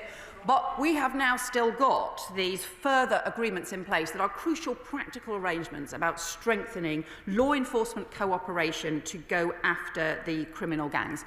On the Border Security Command, I know it has been a sort of bugbear for him that he wants to see this as the same as the Small Boats Operational Command. These are very different. So the Small Boats Operational Command is rightly focused on the operations in the Channel and does some excellent work in terms of making sure that we can have order around the system in the Channel. But the Border Security Command is a much broader programme of work. It is, for example, Martin Hewitt travelled with me to Iraq and to Kurdistan in order to be able to build those operational relationships so that we work upstream. He was also part of the Calais Group meetings yesterday in order to build those cooperational arrangements as well. So we have provided continual updates, and we will continue to do so on the work of the Border Security Command, but already it's getting on with work that I'm afraid his party and he as Home Secretary never did. Jonathan Brash. Speaker. Can I welcome my honourable friend's statement today and the frankly grown-up approach she's taking to tackle this problem? Does my honourable friend recognise the fury that is felt by constituents in Hartlepool and elsewhere, that as this system collapsed over the last 5 years and the costs associated with this happened simultaneously to our public services being eviscerated? And does she understand that that is the reason why people in Hartlepool want the system fixed and fixed quickly? Oh, my honourable friend makes a really important point, because really what we saw was the loss of control of border security, the loss of control along the Channel where the criminal gangs were allowed to take hold, and the failure of chaos really that was allowed to develop in the asylum system. We also at the same time saw the loss of control around legal migration, where the new policies that were brought in meant that the figures quadrupled just in the space of 4 years. I think across the country, most people want us to have strong border security and also a properly controlled and managed migration system and asylum system, so that the system is properly fair and works for this country. We haven't had that for too long, and of course that has left people deeply frustrated and wanting change. Matt Pritchard. Thank you, Madam Speaker. Can I actually welcome this joint action plan? It's in the national interest, our national security interest, that this works, and I hope it does. I'm also grateful for her points on Syrian asylum seekers, and we look forward to hearing more details as that story unfolds. She mentions working upstream. Could I encourage her to meet with the interior ministers of Algeria, of Libya, Morocco, Egypt, and Tunisia, and also interior ministers in the Sahel, because she will know a lot of that migration through the Mediterranean is coming out of North Africa, in particular Libya. So the honourable member does make a really important point here about the work upstream, and I say to him that we did include interior ministers from North Africa as part of the G7 discussions in Italy in October. I think that was important and reflects a lot of the work that Italy, for example, has been leading around the work with North Africa countries. But I also agree with him about the importance of the Sahel, and some of the issues that we discussed in the Calais Group yesterday included looking at some of those areas that either have instability or have been areas where people have been making dangerous journeys from. We actually need to engage with those countries. We talked about the Sahel, we talked about Central Africa, we also talked about Iraq and some of the Middle East areas, and we talked about Vietnam as well, where we saw significant increases in numbers of people arriving in small boats at the beginning of the year. Melanie On. Thank you very much, Madam Deputy Speaker, and I'd like to welcome the statement from the Home Secretary today and congratulate her team on the work that they are undertaking in this very difficult area Back in 2021, the previous government committed to £62 million as part of an agreement with France that included strengthening law enforcement deployments, more wide area surveillance technology and vehicles, and enhanced physical measures at transport interchanges. Then in 2023 committed to a further £500 million, continuing in these agreements. And for my constituents in Great Grimsby and Cleethorpes, they see these financial commitments being made with our neighbours and these agreements, and yet at the same time over the past few years have just seen the problems increasing, so in terms of small boat crossings and backlogs. So what reassurance can she give my constituents that, that these agreements will make a difference, and that any funding agreements, because this goes to the heart of fairness, that those funding agreements bring about the change that people want to see? Well, people clearly do want to see practical changes on the ground, and that's why the partnership working that we've been taking forward, not just with France but also with Belgium, the Netherlands, with Germany, with other countries as well, is so important. So that has been about some of the prevention work actually along the French coast and the work with the French authorities, but the reality is we have to be taking action long before either the boats or the engines or people or the gangs are reaching the French coast in the first place. And that is the fundamental difference with the approach that we are now taking compared to the previous government's work, is to be looking at how we work with other European countries to tackle the gangs before they reach the French coast in the first place. That is where we need the much stronger partnerships, and that is where many of our efforts have been focused. Graham Ledbetter. Thank you, Madam Deputy Speaker. The issue of the applications of the 6,500 Syrian asylum seekers has already been mentioned. But when our department does look at these claims, we should keep in mind that Syria's new leader is a committed jihadist who has voiced support for the 9/11 attacks, that there are therefore very serious questions remaining for women and minorities in particular, and that all paused asylum claims should be processed with that firmly in mind. And in a similar vein, that with increased efforts, which I fully support, to shut down illegal trafficking routes and dangerous trafficking routes in particular, that it's important that we have safe asylum routes for those who are still at significant risk. Well, the honourable member makes an important point about the continuing instability. I mean, there is a lot we simply do not know about how events are going to play out in Syria. Those who have taken over and who were involved in the initial overthrow of the Assad regime has said initially that they would pursue an approach which supported minorities, for example, within Syria. But of course, we have seen further developments in recent days that raise questions about that, and we have also just seen the huge instability with different organisations and groups operating across the country.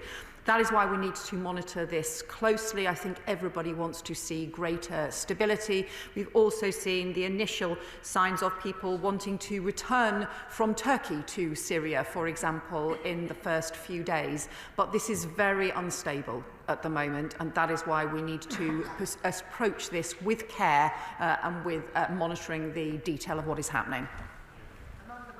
Thank you, Madam Deputy Speaker. The party opposite should be absolutely ashamed of their asylum and immigration policy and the inactivity and the complete mess that they left Britain and our borders in. Madam Deputy Speaker, anger and frustration they are showing is being shown by my constituents in Ports of North over the small boat arrivals, and they continue to fill my inboxes. When the Home Secretary came to power, she promised a relentless focus on these boats, and we have already heard today around cooperation with other countries, raids, arrests and seizures, and stronger enforcement. Will the Home Secretary assure constituents of Ports of North that this is not a gimmick and it will keep going over the focus of this winter period? Well, our honourable friend is right that the only way to deal with this is not going to be through gimmicks. We've seen those fail time and time again. It's not going to be with the kind of posturing that the party opposite continued to do. It's only going to be done through partnership and through hard work and through hard graft. So yes, setting up the Border Security Command, getting in place the new agreements with other countries, not just in Europe but beyond, such as with Iraq and elsewhere, strengthening our law enforcement capabilities, the 150 million going into the Border Security Command, over the next 2 years, and also getting on with the enforcement, the returns and enforcement that have substantially increased this summer as a result of the actions that we have taken to get enforcement and returns back on track after the failing system. This has to be done in a serious way. I think people are fed up of the gimmicks. The serious approach we need to take needs to be about getting a grip instead. Nick Timothy. Thank you, Madam Deputy Speaker. The Home Secretary hasn't answered very many questions today. Can she just answer this very clear question? Which metric should we use, and by which date, to allow us to judge whether the government has succeeded in smashing the gangs? Well, I think everyone will be clear that no one should be making these dangerous boat crossings that undermine our border security and put lives at risk. We need to pursue the criminal gang networks that are spread right across Europe and beyond, and that is why we welcome some of the arrests that have taken place last week in Germany as a result of the French-led operations, as a result of the support from the National Crime Agency. We will continue to support and accelerate that work so that we can have the stronger action against the criminal gangs. Thank you, Madam Deputy Speaker. This week has seen the results of the work of the Home Secretary leading to the agreement with Germany. It's hard work and grip which gets results. It is incredible that under German law it was not prohibited to stockpile the boats and the engines that are used in the Channel. Can the Home Secretary assure us now that this agreement will lead to a path to closing this loophole and disrupting the work of the small boat gangs? Well, Honourable Friend is right. This is a really practical issue because in order to disrupt the criminal gangs operating along the French coast, we need to disrupt their supply chains. We need to be able to go after the gangs wherever they are operating. One of the most basic issues that the previous government took no action on at all was the fact that the boats themselves, these flimsy and incredibly dangerous boats, were being shipped across Europe, often being held in storage in warehouses in Germany, but actually the legal framework in Germany made it very hard for the German police and prosecutors to then be able to take action against those smuggler gangs. So the basic thing that we have done now is reach agreement with Germany that they will strengthen their law to make it clear that using those boats or using the smuggler routes in storing those boats is about facilitating dangerous boat crossings and illegal crossings out of the EU and into the UK, and that in itself is a crime. So strengthening the law in that way helps us take action against those criminal gangs. The previous government just never chose to do it. It required diplomacy and hard work and shared commitment, and that is what we have done. Thank you, Madam Deputy Speaker. We all welcome the fall of Assad, and we look forward to him and his accomplices being dragged before the criminal courts to justify and suffer for the crimes against humanity. But the Home Secretary will know the current position in Syria is very complex, with a number of organisations that we have prescribed as organisations. Now, we understand that the government is considering taking a different view and allowing those people to come off the list of prescribed organisations. At the same time, we hear that money is being sent to Syria to help and assist the Syrians, which could fall in the hands of these prescribed organisations. So what action is she going to take to make sure that doesn't happen? And will she undertake to update the House, because this is a moving situation, we understand, update the House on any moves there are to de-prescribe these organisations?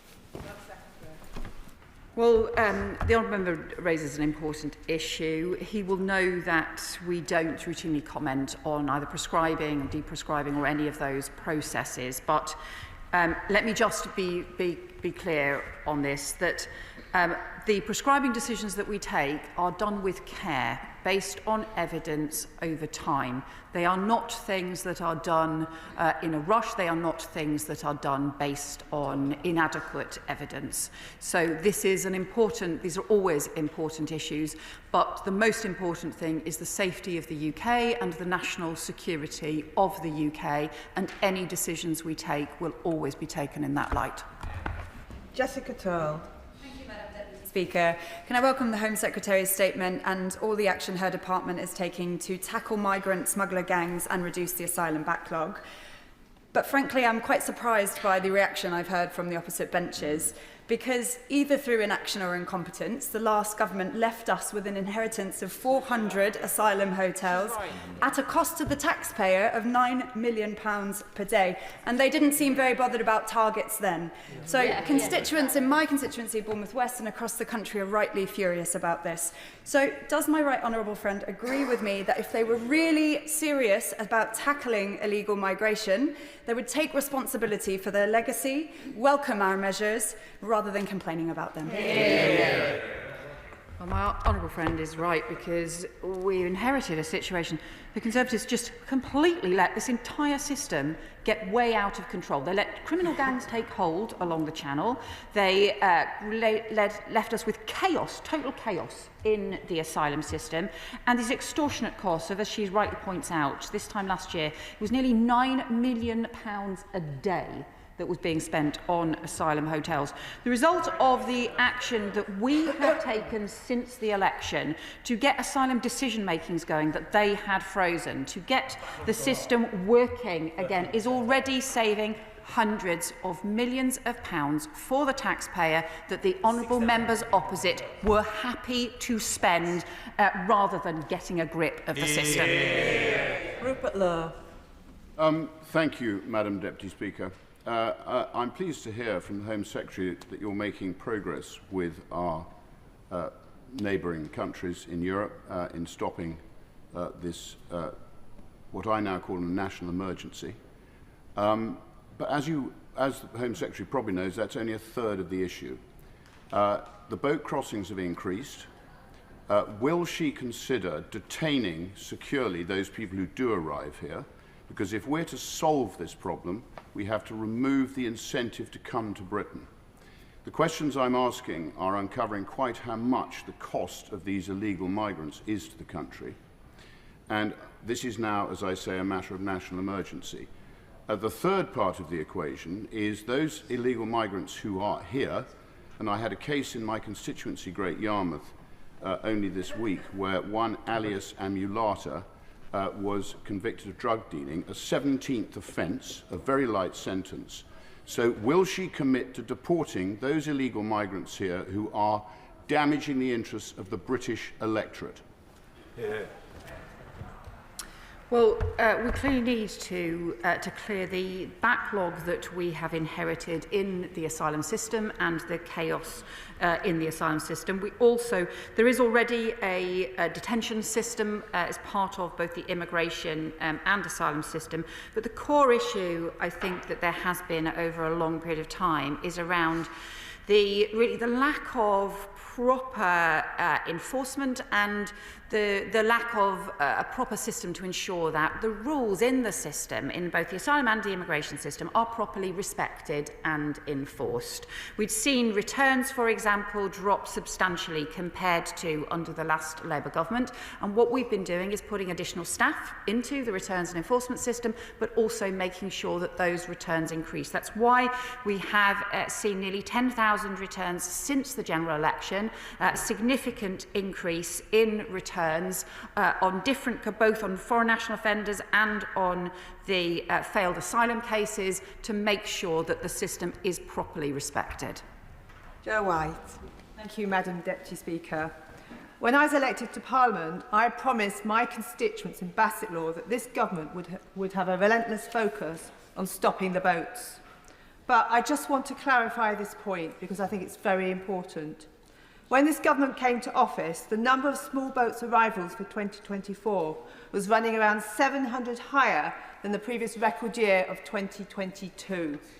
Can the Home Secretary confirm that the number of arrivals since this government came to office is 11,000 lower than that equivalent period in 2022, when the party opposite was in charge and when the Rwanda deal was in place? Hear, hear. Well, my honourable friend is right that the previous record year was 2022, and that for the first half of this year, 2024, when the previous government was still in office, the arrivals were actually higher for that season. We all know that the arrivals are affected by the season, but the arrivals in the first half of the year were actually higher this year than they were in 2022. Since the election, those arrivals have been significantly lower than they were in 2022. And had they continued at the record high levels that the previous government left us with, we would have had thousands more arrivals over the course of this year than we have in fact seen. Now, the reality is this is no comfort when lives are still being lost and when criminal gangs still take hold. But I think it is important to recognise that we have not continued with those record high levels that we inherited from the previous government, and we should have a comprehensive programme across the government and across the whole country to make sure we can tackle these dangerous gangs. Sir Julian Lewis. Until small boats are either stopped on French shores or intercepted in French waters, some boats will clearly continue to get through. So if in the next few weeks identified individuals from Syria, whether they be Assad's torturers or released Islamist fanatics, manage to come to Britain, what will be done to them? Will they be detained or will they be allowed to walk free? Well, the honourable member will know that the Home Office has the power to deny entry to those who are not conducive to the public good. Those are important powers that the Home Office has that we continue to support. He will know that we also have other security powers and measures that we are able to use where there are individuals who pose a threat to the safety of the UK, and we will continue to take those extremely seriously. Peter Swallow. Thank you, Madam Deputy Speaker. While the party opposite wasted £700 million of taxpayer money on an unworkable gimmick, this party, this government is rolling up our sleeves and putting in place the agreements we need to tackle the gangs. That's the change that the British public voted for in July. That's the change we're delivering. Can I ask my right honourable friend what message the new agreement sends to the vile people smugglers putting lives at risk in the Channel? What message does this send to those criminals?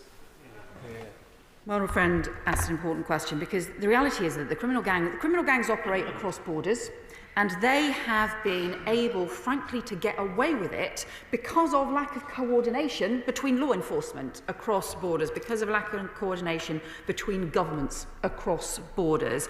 And that is what we have been working to change since the election. That's why we have in place not just the Calais Group agreements, not just the agreement with the Joint Action Plan with Germany, but also the progress that we made at the G7 as well, and the discussions even back at the beginning, just after the election, at the European Political Community meetings as well. We need that collaboration because the message has to be extremely clear to the criminal gangs. There will be no place to hide. They cannot just hide across borders because governments and law enforcement will work together to go after them. John Cooper. Madam Deputy Speaker, thank you. This is a multi-headed hydra of a problem, there's no doubt about that. One of the ways that we could begin to tackle this is by using the proper language. Can we please stop talking about irregular arrivals and irregular journeys? That sounds like a coach tour that's taken a wrong turn. This is illegal immigration that we are dealing with here. We've heard much about international cooperation, that obviously is critical. So will the Home Secretary then undertake to strike a series of agreements with a range of countries to ensure that people can be returned to those countries should they be deemed safe? So we've been clear that we need to reduce both legal and illegal migration because we have seen significant increases in both over the last 5 years, and that is why we're setting out the policies that we've been introducing since the election.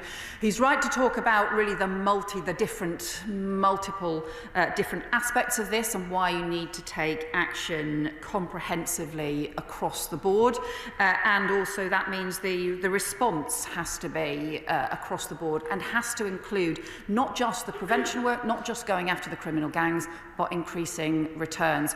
It's possible to do that through new agreements. It's also possible to do that by, frankly, just making the existing system work considerably better, and that is what we have been doing throughout the summer, where we have already seen a significant increase in returns and nearly 10,000 people returned who did not have the right to be in the UK. Final question, Jim Shannon. Thank you, Madam Deputy Speaker. Can I first of all welcome the Secretary of State for her statement today, and we all agree that this House and across this United Kingdom of Great Britain and Northern Ireland, that this issue of immigration very much needs to be realistically prevented. The Secretary of State, to give the Honourable Lady credit, has shown that determination and commitment through the statement today, and we welcome that, and we look forward to seeing the action on the ground. But can I just gently take the Secretary of State on another journey across to Northern Ireland? What discussion has taken place with the Republic of Ireland to secure the border between Northern Ireland and the Republic of Ireland, recognising that the Irish government implemented checks for their security? And I believe that the time has come for government here to do likewise and to prevent immigration through the back door from Northern Ireland. Thanks very much. Well, the honourable member will be aware we have long had a common travel area across the UK and Ireland. Of course, that has always meant we also have close security cooperation and information sharing to make sure that we can recognise that unique situation that we have. But that common travel area will continue, and we will also continue to work with the Irish government on, and the Secretary of State for Northern Ireland also takes these issues seriously to make sure that the system that we have works effectively. That concludes this statement, and I'll just give the front benches a few moments to swap over.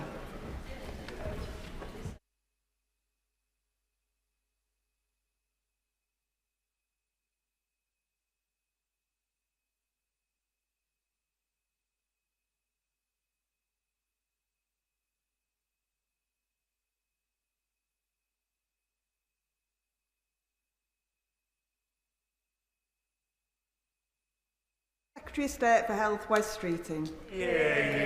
Thank you, Madam Deputy Speaker. With permission, I would like to make a statement on puberty blockers. At the outset, I want to make clear the principles that drive this government's approach to this issue. First, that children's healthcare must always be led by evidence. Medicines prescribed to young people should always be proven to be safe and effective. Second, that evidence-led, effective and safe healthcare must be provided to all who need it, when they need it. Third, this is a government that believes in the dignity, worth and equality of every citizen, and recognises that trans people too often feel unsafe, unrecognised and unheard. And that must change. None of these simple ambitions have been achieved in recent years. Medicine has been provided on the grounds of insufficient evidence, and young people have been left to go without the support and care they need. This government is determined to change that. The Cass review made clear that there is not enough evidence about the long-term effects of using puberty blockers to treat gender incongruence to know whether they are safe or beneficial. That evidence should have been established before they were ever prescribed for this purpose.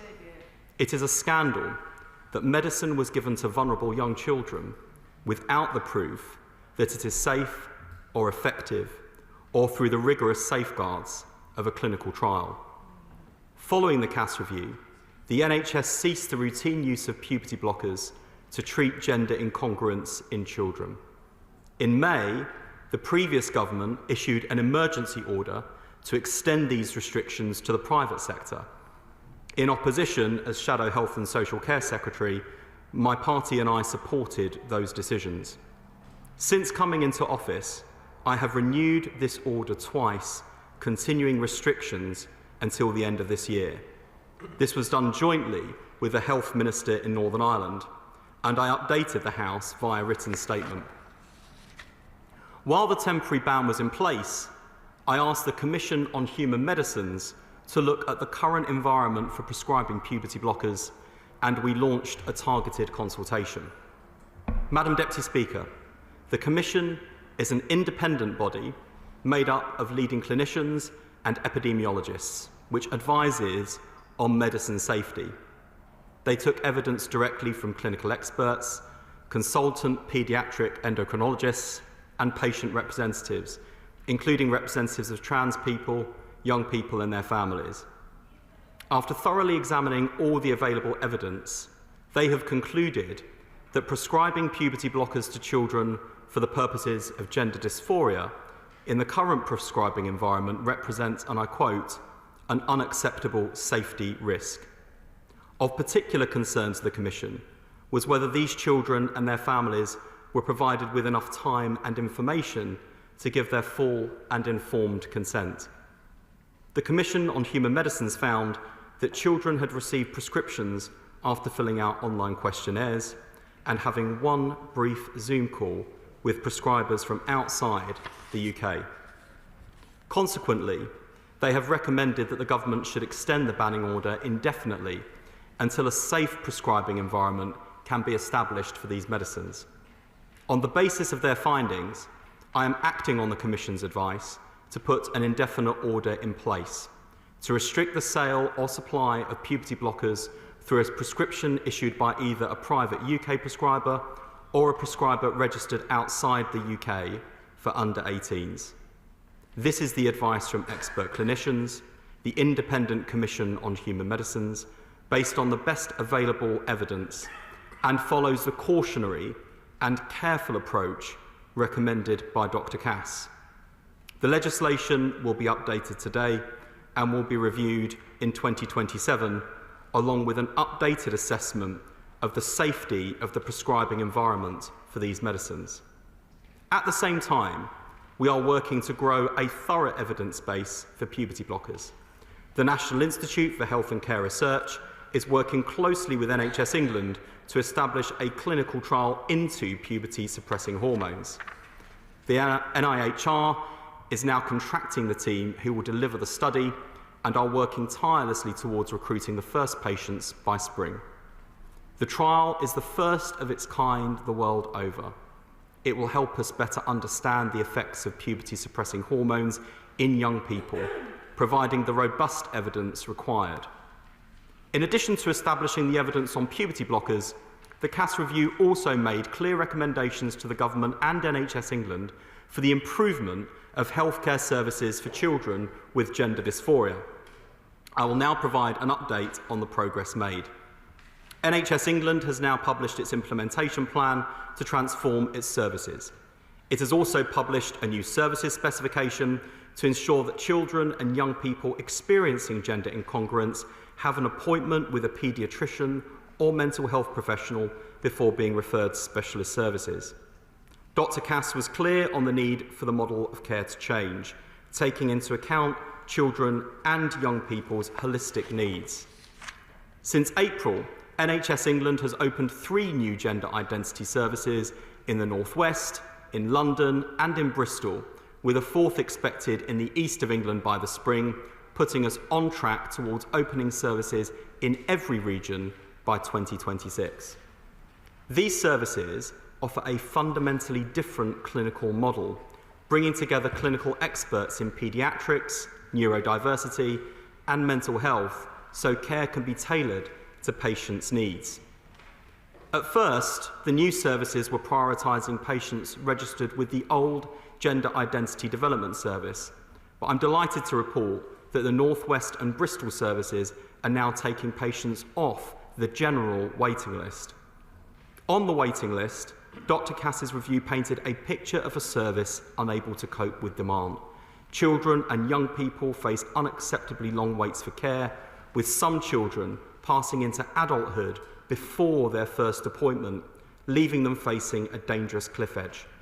I'm pleased to tell the House that NHS England are now working with potential partner organisations to explore establishing a much-needed follow-through service for 17 to 25-year-olds, as Dr. Cass recommended. Young people's distress or their needs don't vanish when they turn 18, and neither should their healthcare. Madam Deputy Speaker, we don't yet know the risks of stopping pubertal hormones at this critical life stage. That is the basis upon which I am making decisions. I'm treading cautiously in this area because the safety of children must come first. There are some who've called on the government not to go ahead with the clinical trial recommended by Dr. Cass. Others, on the opposite side of this debate, want the government to ignore the recommendations of the Independent Expert Commission on Human Medicines. We are taking a different approach. The decisions we take will always be based on the evidence and advice of clinicians, not politics or political pressure. Finally, there are many young people in this country who are desperately worried and frightened by the toxicity of this debate.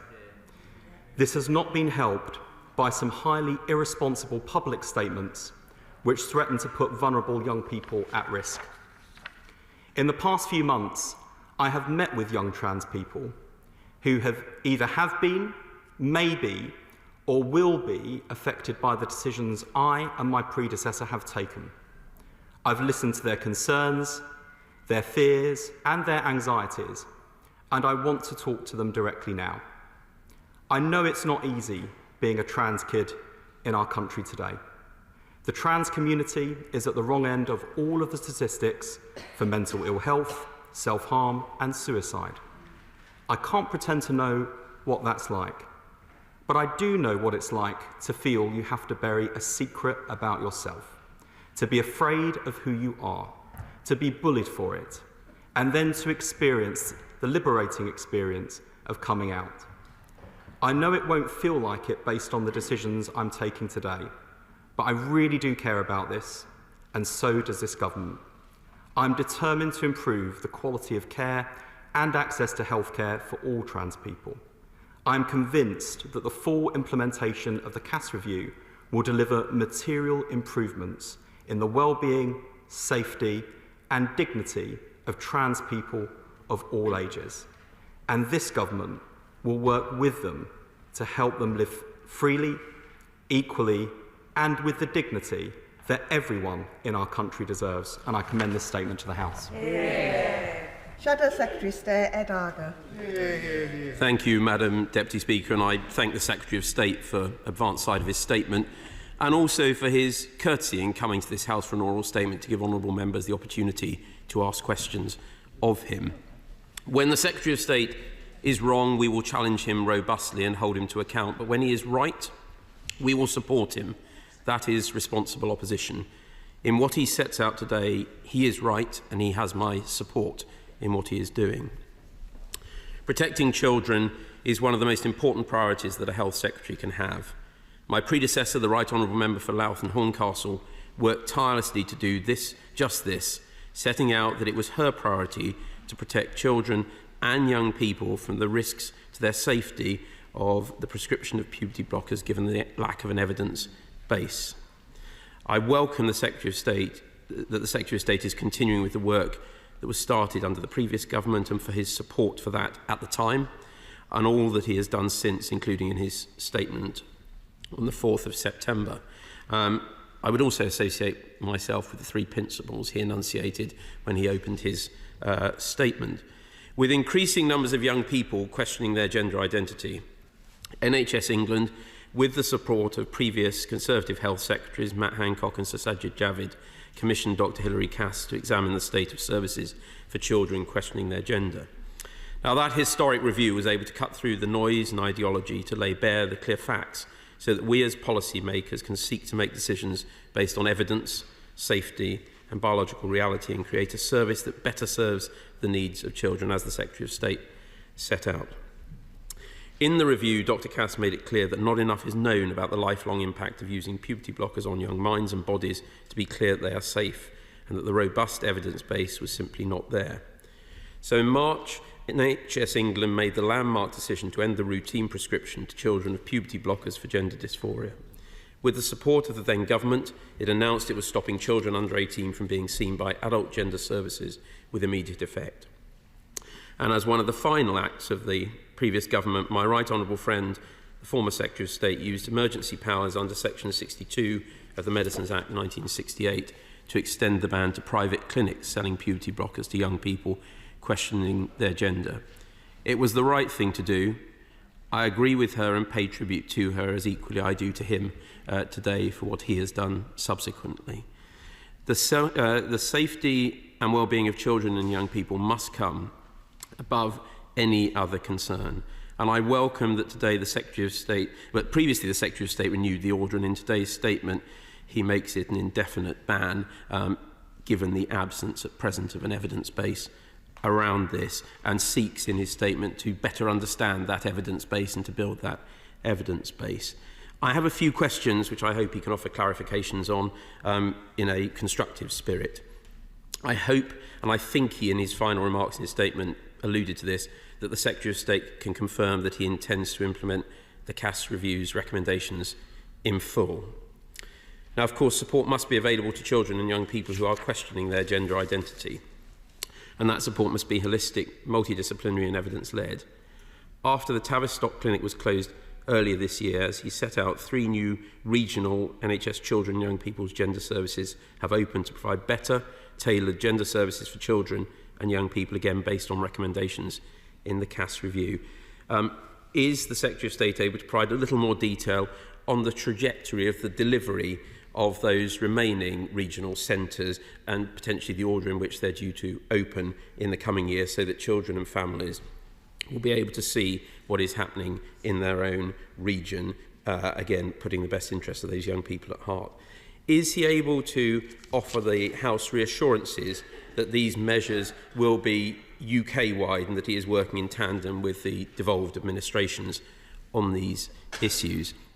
Will he advise a little further on what progress has been made thus far, and I appreciate it's early days, on further research into patient care and increasing that evidence base? And can he also offer an update to the House on the steps taken to continue the work of his predecessor when she announced this in May to the House, to work to close any potential online loopholes to the regulations he's put in place? And finally, would he, and I suspect I know the answer to this one, will he commit to keeping the House updated in the months and years ahead on developments in this space? Madam Deputy Speaker, our children and young people deserve healthcare that is compassionate, caring and careful and led by evidence. I want to associate myself with his concluding remarks in respect to the need for this debate to be conducted in a respectful and very sensitive way, with the needs of children and young people at its heart.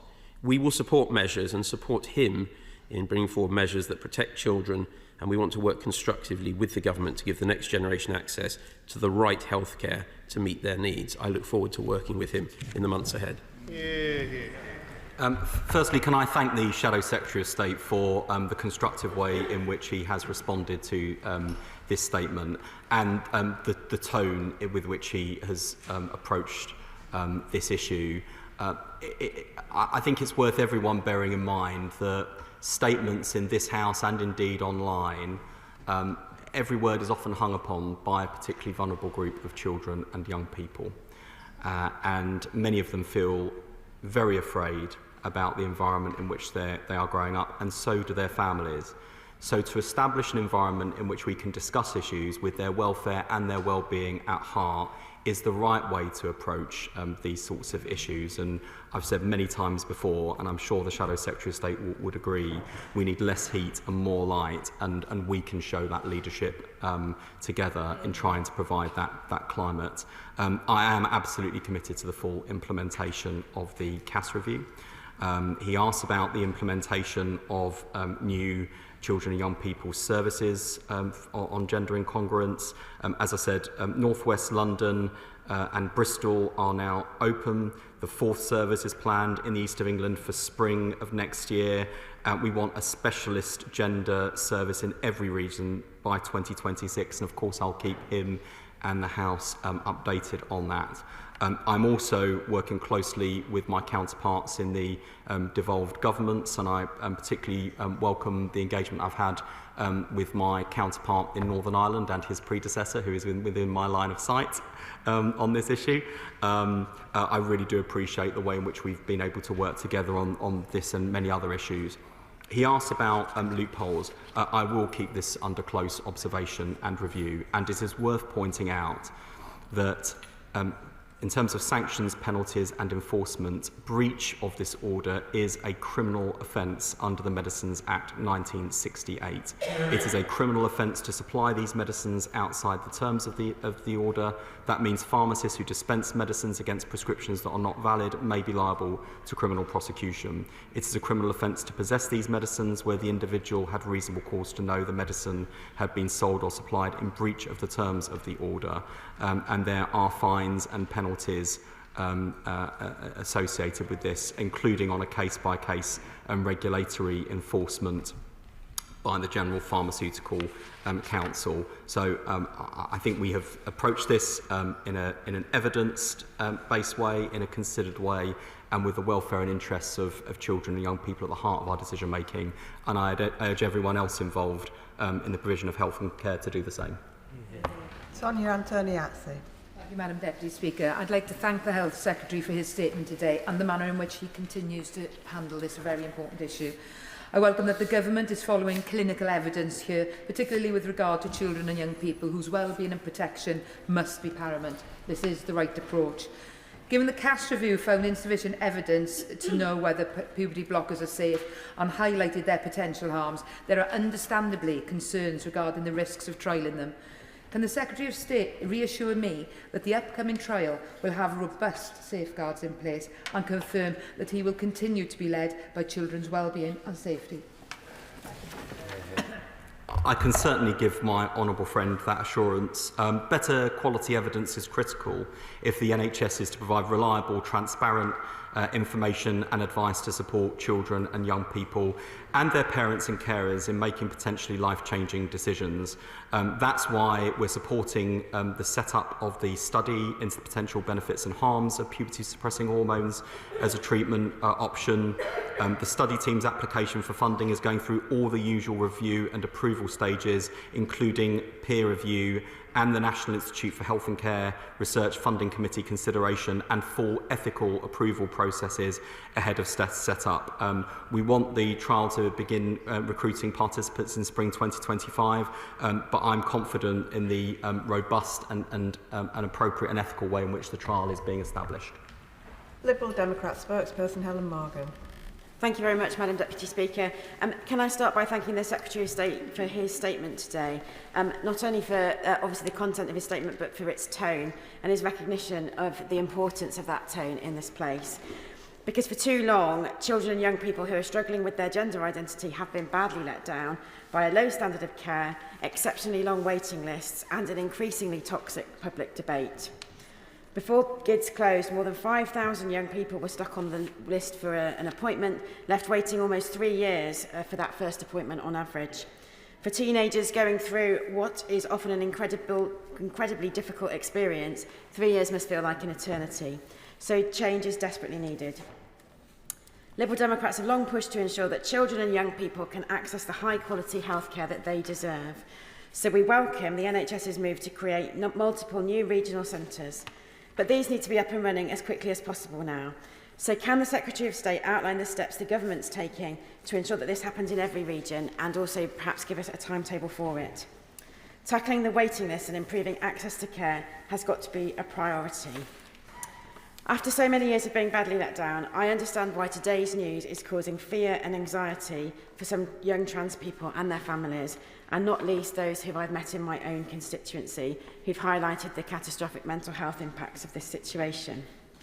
It's crucial that these sorts of decisions are made by expert clinicians based on the best possible evidence.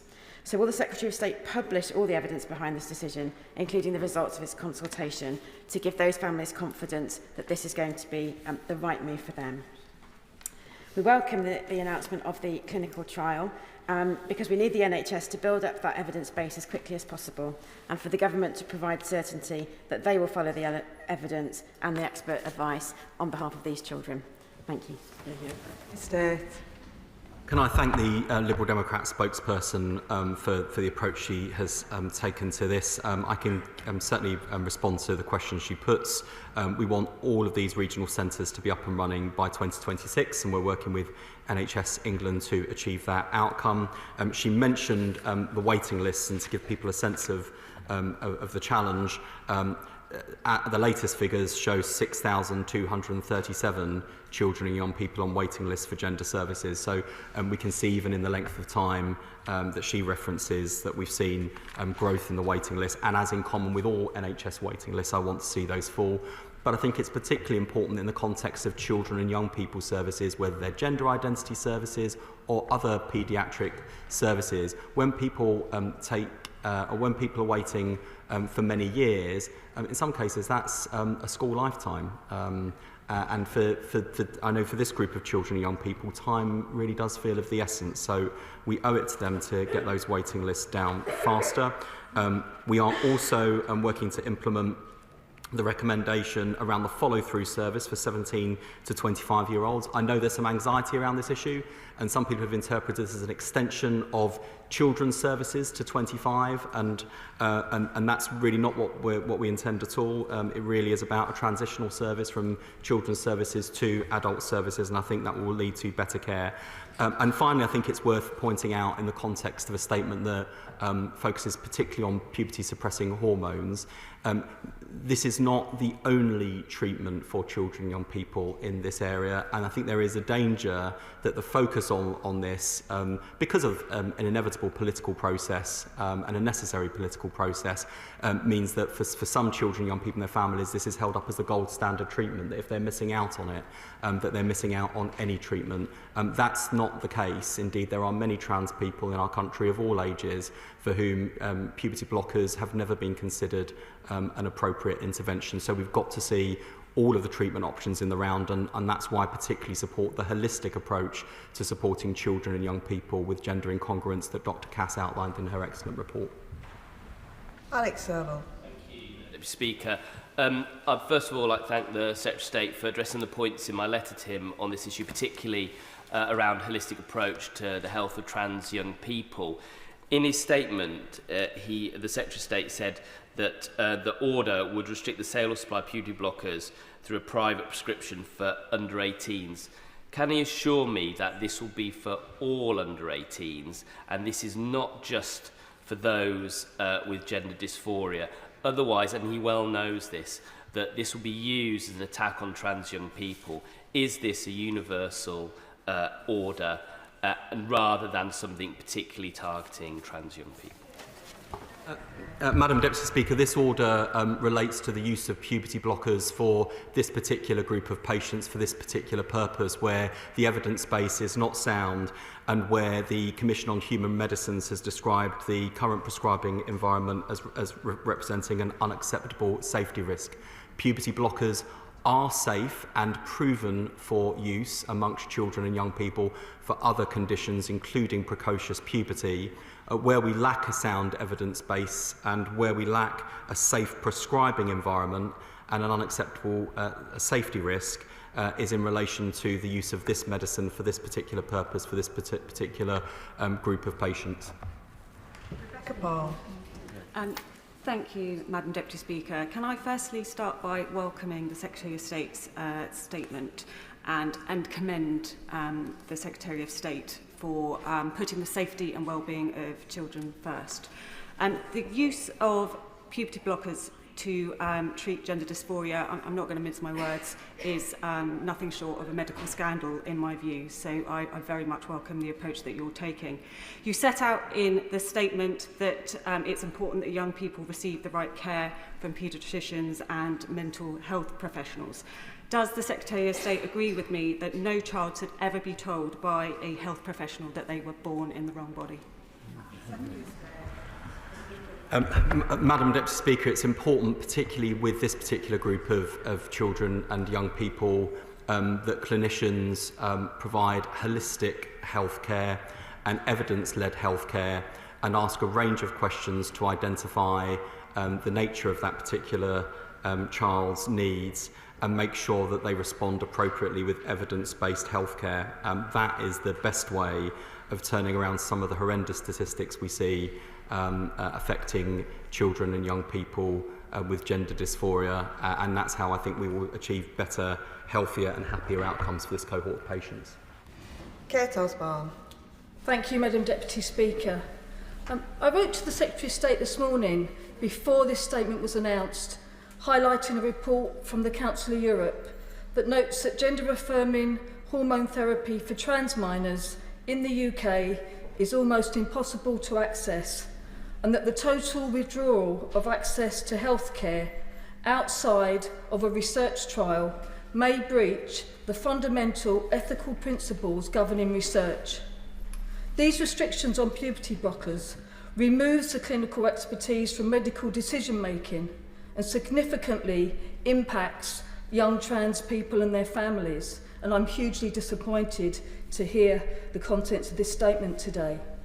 So can I ask, will the Secretary of State agree to read this report from the Council of Europe and meet with me as a UK delegate to discuss it?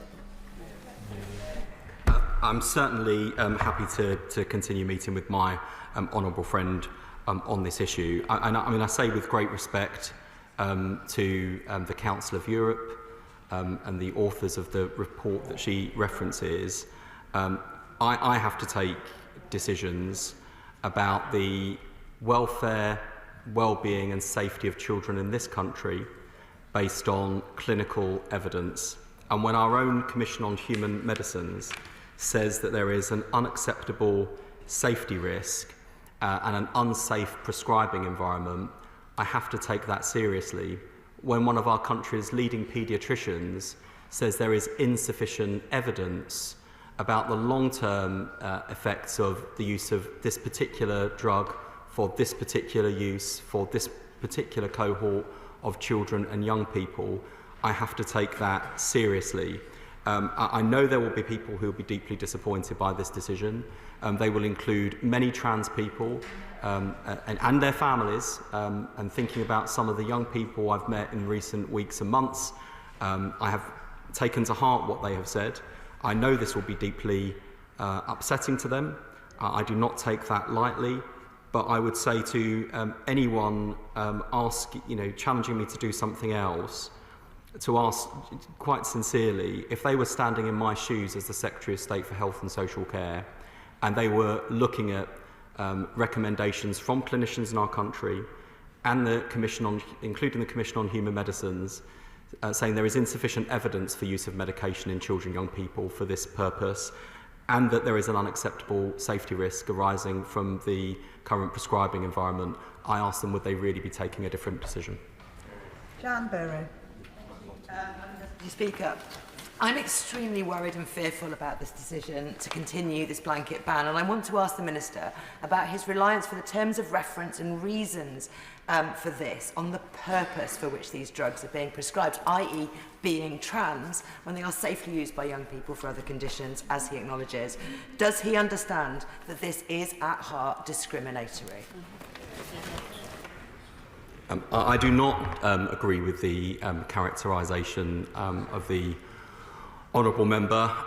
There are a whole range of medicines that are prescribed for a whole range of uses among a whole range of patient cohorts, but may well be unsafe or inappropriate or ineffective for use for other patients with other conditions. That is a basic fact of medicine, and if I may say so, her intervention is why we should listen to clinicians, not politicians. Thank you, Madam Deputy Speaker. Madam Deputy Speaker, I share the deep disappointment that many young trans people and their families will feel about the Health Secretary's decision today. I know that many will be devastated by this news, and I know that they've communicated this to the Health Secretary and his department, their huge concerns that they have about their well-being in the face of these restrictions. Too many young trans people are already in or are at high risk of mental health crisis. What consideration has the Secretary of State given to the impact of this decision on their mental health? Very heavy consideration. Of all of the considerations, it is the one that has weighed most heavily.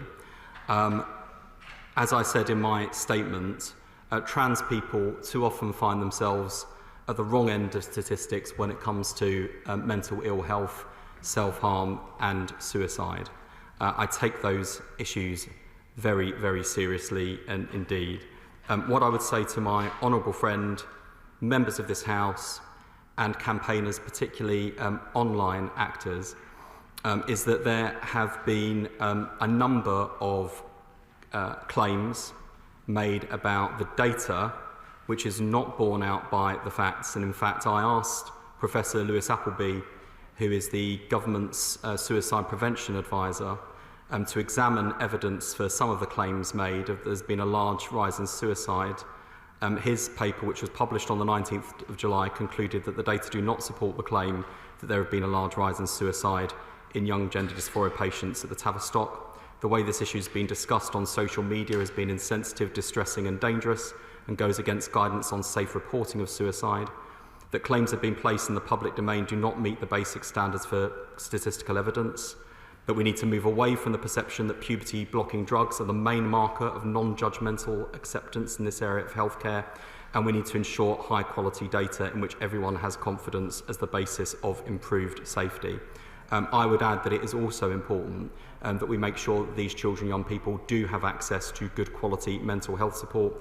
I'm working with NHS England to make sure that this is the case, and I think this area is one that all members should tread carefully when putting into debate. Sir Julian Lewis. I don't think anyone who has listened to the Secretary of State today could be in the slightest doubt of the responsibility that he has truly borne and the personal empathy that he has injected into his handling of this very difficult question, and I personally thank him for it. I was told a long time ago one should never ask a question in the House to which one doesn't already know the answer, but I think I'll break the rule this time. What about surgical procedures? One hears about irrevocable steps like so-called top surgery, the removal of healthy breast tissue from young females.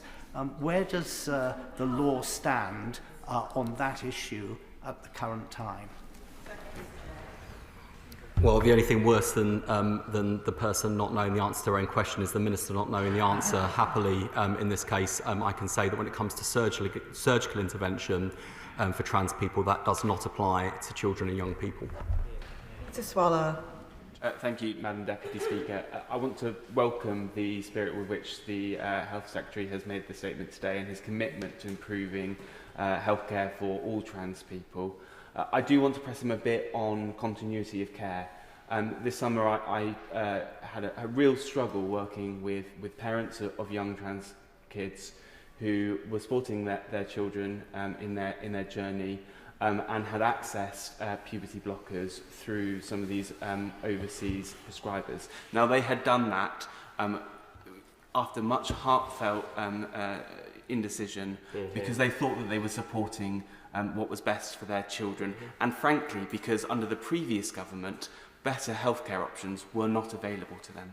So I really welcome the moves taken to speed up the trial, but I do just want to ask my right honourable friend if he can assure me that whilst we wait for this trial to be set up, nobody currently receiving treatment from puberty blockers, however they may have accessed those in the past, will face a discontinuity in their care. Grateful to my honourable friend for his question. Any young person in Great Britain and Northern Ireland who had a valid prescription for these medicines in the 6 months prior to 3rd of June and 27th of August respectively can seek continuation of their prescription from a UK registered clinician. Guidance has been issued to general practitioners setting out prescribing scenarios. It remains the case that continuation of puberty suppressing hormones can be considered where the GP feels competent to do so, and where confirmation in the form of documentary evidence that treatment had been underway is available. The guidance also makes clear that GPs should consider what further support should be offered, including assessing whether referral for the Children and Young People's Gender Service or indeed for mental health support is required. Christine Jardine. Thank you very much, Madam Deputy Speaker. I would also like to thank the Secretary of State for the empathetic and reassuring approach he has taken today, because this has been a very toxic and in many ways very damaging debate for everyone involved in it. And further to the question about continued care, what reassurances can he give to people who have embarked on a course of treatment that they might now fear will be halted, and the very many young people and their families in this country who are going through a very difficult time And, you know, desperate situations make people do desperate things. What steps is he making to ensure that the availability of these drugs is not driven underground and is available through some means that none of us would like to see? I'm grateful to the Honourable Member for her question. As I say, any young person in Great Britain and Northern Ireland who had a valid prescription for these medicines in the 6 months prior to 3rd of June and 27th of August, respectively, can seek continuation of their prescription from a UK registered clinician. And more broadly, it is my intention to make sure we start bringing down those waiting lists, to make sure that children, young people and their families receive access to the wide range of support, information, advice and guidance that they need to navigate their pathway and to make sure they feel safe, respected and included in discussions about their own healthcare. Thank you, Madam Deputy Speaker. The Health Secretary is right when he says that young trans men and young trans women in this country need us all to do better on their behalf, particularly in the debate and particularly in how we move forward, that there must be more light and not heat. He also is right when he says that time is of the essence. I think we can all share with him a concern that all medicines are regulated properly and that we all understand for every patient group the risks and benefits of any medication. But can he give us some more clarity and give those who will be listening to this in fear a sense of where this is going? Because he's talked about an indefinite ban until 2027, not a rolling ban, but an indefinite ban. He's talked about recruiting participants to a study that might begin the recruitment in 2025, but not when the review might begin, when we might get some of the data that he feels is missing and that Dr. Cass identified needed to be provided, so that we can move this debate forward. If time is of the essence and puberty is the matter, we need to give these young people a route map forward. I'm grateful to my honourable friend for her question. We are trying to proceed at pace with the clinical trial. I share the urgency that my honourable friend brings to her question. I've also had to temper my own urgency with the need to make sure the clinical trial that's established is as robust and ethically sound, if not more ethically sound and robust than any other clinical trial.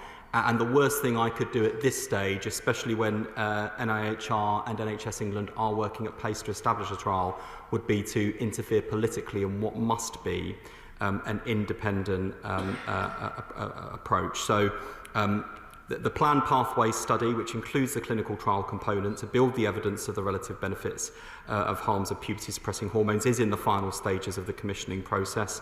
Subject to a robust ethical improvements process, the study remains on track to commence recruitment in the spring, and I will issue further updates in early 2025 to keep my honourable friend, the House, and young people and their families informed. Carla Lockhart.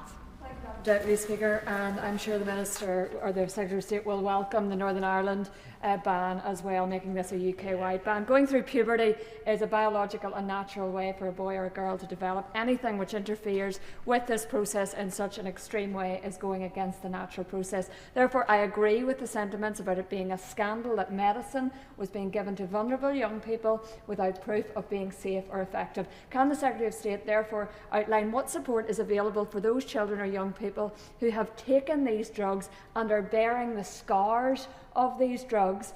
And with regards to the clinical trial, once again we see the NHS being used totally contrary to what it's designed for, to protect and preserve life. I thank the honourable member for her question. In relation to young people who've been on a gender identity pathway and later regret those interventions, whatever those interventions may have been, they are small in number, but they are addressed in the Cass review, and it is important that we don't lose sight of those young adults and older adults who may well need the support of health services if they feel they were inappropriately placed on a gender identity pathway or undertook medical interventions which they have later come to regret, and we keep that and other evidence under close review. Thank you very much, Madam Deputy Speaker. I thank the Secretary of State for his statement, the sensitive way in which he's approached this issue, because nothing is more important than our children and young people's health. A lack of an evidence-based approach may have taken us into a space where there are some young people, children and young people, who have received puberty blockers for whom that is an appropriate intervention, but there may be others who have received that medication for when it wasn't right for them. So can I ask him, or his officials, to look at how we got ourselves into that space? Because there may be lessons there for us to learn, in not just in respect of this issue, but in respect of healthcare more generally, because sometimes when we've rushed into things in the past, we've found something that appears to be a bit of a panacea around an issue. It hasn't turned out to be the right thing at all. Yeah. Well said. I'm grateful to my honourable friend for his question, and this lies at the heart of the dilemma that has plagued clinical leaders and political leaders, particularly since the scandal at the Tavistock Clinic was brought into public eye. There are many people in our country, young people and actually young and older adults, who will say, and have certainly told me in my office, that having access to puberty-suppressing hormones has been completely life-changing, affirming, and led to a positive outcome for those individuals. And yet, we know that in terms of the prescription of that medication for this particular group of patients for this particular medical need has not been supported by underpinning evidence in the way that other drugs would have been in terms of effective trials and evidence base. And that, I think, has been the challenge. People with lived experience saying this has been positive, but nonetheless, with the Tavistock Clinic in particular, not just puberty blockers, but a whole range of medical interventions being delivered with the best of intentions, but in ways which were inappropriate and clinically unsound. And that was the genesis of the Cass review. That's why I think it's so important that we proceed in an evidence-based way, because to do the contrary risks real harm to people and also a lack of trust in the medical profession, which would be damaging for our entire country and particularly this group of patients. Joy Morrissey. And may I thank the Secretary of State for a very nuanced and well thought out and genuine, moving statement. You will very rarely hear me praise the Labour front benches, so enjoy it. And thank you for taking what is a very difficult stance. And what I saw was you put young people first. And you have, and I'm sorry, I'm using the wrong term, but the Secretary of State has protected young people today, and I'm very grateful for that. And I would like to offer my thanks to him. And thank you as well for your nuanced approach, the Secretary of State's nuanced approach in helping trans people in their transition in adulthood, because it is a nuanced approach and it is complicated. And I thank you for understanding that, and I thank you for your boldness today. Can I thank the honourable member for her intervention? In case she worries she's going soft on the government, or worse still, I worry that I agree with her. We should just remind each other that even a stop clock is right twice a day. And to people watching our proceedings this afternoon, it is true to say that politics in our country has been quite divided on a wide range of issues, certainly in the 9.5 years that I have been in this House. But that is not to say that on a wide range of issues, we either have consensus or we work together to build consensus. I actually think that is a good thing in our politics. There are plenty of things that we can disagree about and divide over in this House and contest elections on, but wherever possible, especially in an area such as this, that involves vulnerable children and young people, the more we can try and build consensus and create an environment in our country where these children, young people and their families feel safe, we'll be doing a really good job in doing so. And by far and away the hardest part for me personally in this process has been spending time with these children and young people and their parents, many of whom have spoken in genuine, heartfelt terms about the fear they feel living in our country, some looking to live in other countries and quite sincerely looking, and it breaks my heart actually, because I want this country to be one where everyone, whatever their background, feels safe, included and respected, and there's much we can do across this House to build that kind of country. Thank you, Madam Deputy Speaker. Can I start by thanking the Secretary of State for his recognition about how difficult this will be for many young trans people and their families to hear the news today, and for his comments about the wider environment in which the trans community is threatened every day in the UK. My significant concern about today's announcement is this will lead to more people getting drugs from unknown sources online without prescription. God knows what is actually in some of those drugs. I also have significant concerns about the access for both young people and older trans people to the services that they need. We know that there's a 6-year waiting list currently, and it's estimated that those joining the list today, if things aren't improved, will have to wait 15 to 20 years before actually starting any kind of services, specialist services or treatments. Can the Secretary of State reassure trans people across this country, both young and older, that we are committed to making sure that they get the health services that they need as quickly as possible? I can certainly give my honourable friend that assurance that we want all trans people, in fact all people in our country, to receive timely access to safe and effective healthcare. We want to improve services for trans people specifically because we recognise the extent to which they have been let down. I just want to emphasise again that, that those young people who have been in receipt of puberty blockers with a valid prescription for these medicines for the 6 months prior to 3rd of June and 27th of August respectively can seek continuation of their prescriptions. I think there are risks that would be associated with interruption of those prescriptions, which is why we've taken that approach. And I know I can speak for the government as a whole in saying that whether it's access to healthcare, in my case, access to a whole wide range of public services and indeed safety on our streets. This is a government that is committed to improving the lives of trans people so they can live with the freedom, dignity and respect that any of us in our country would expect for ourselves. Jim Shannon.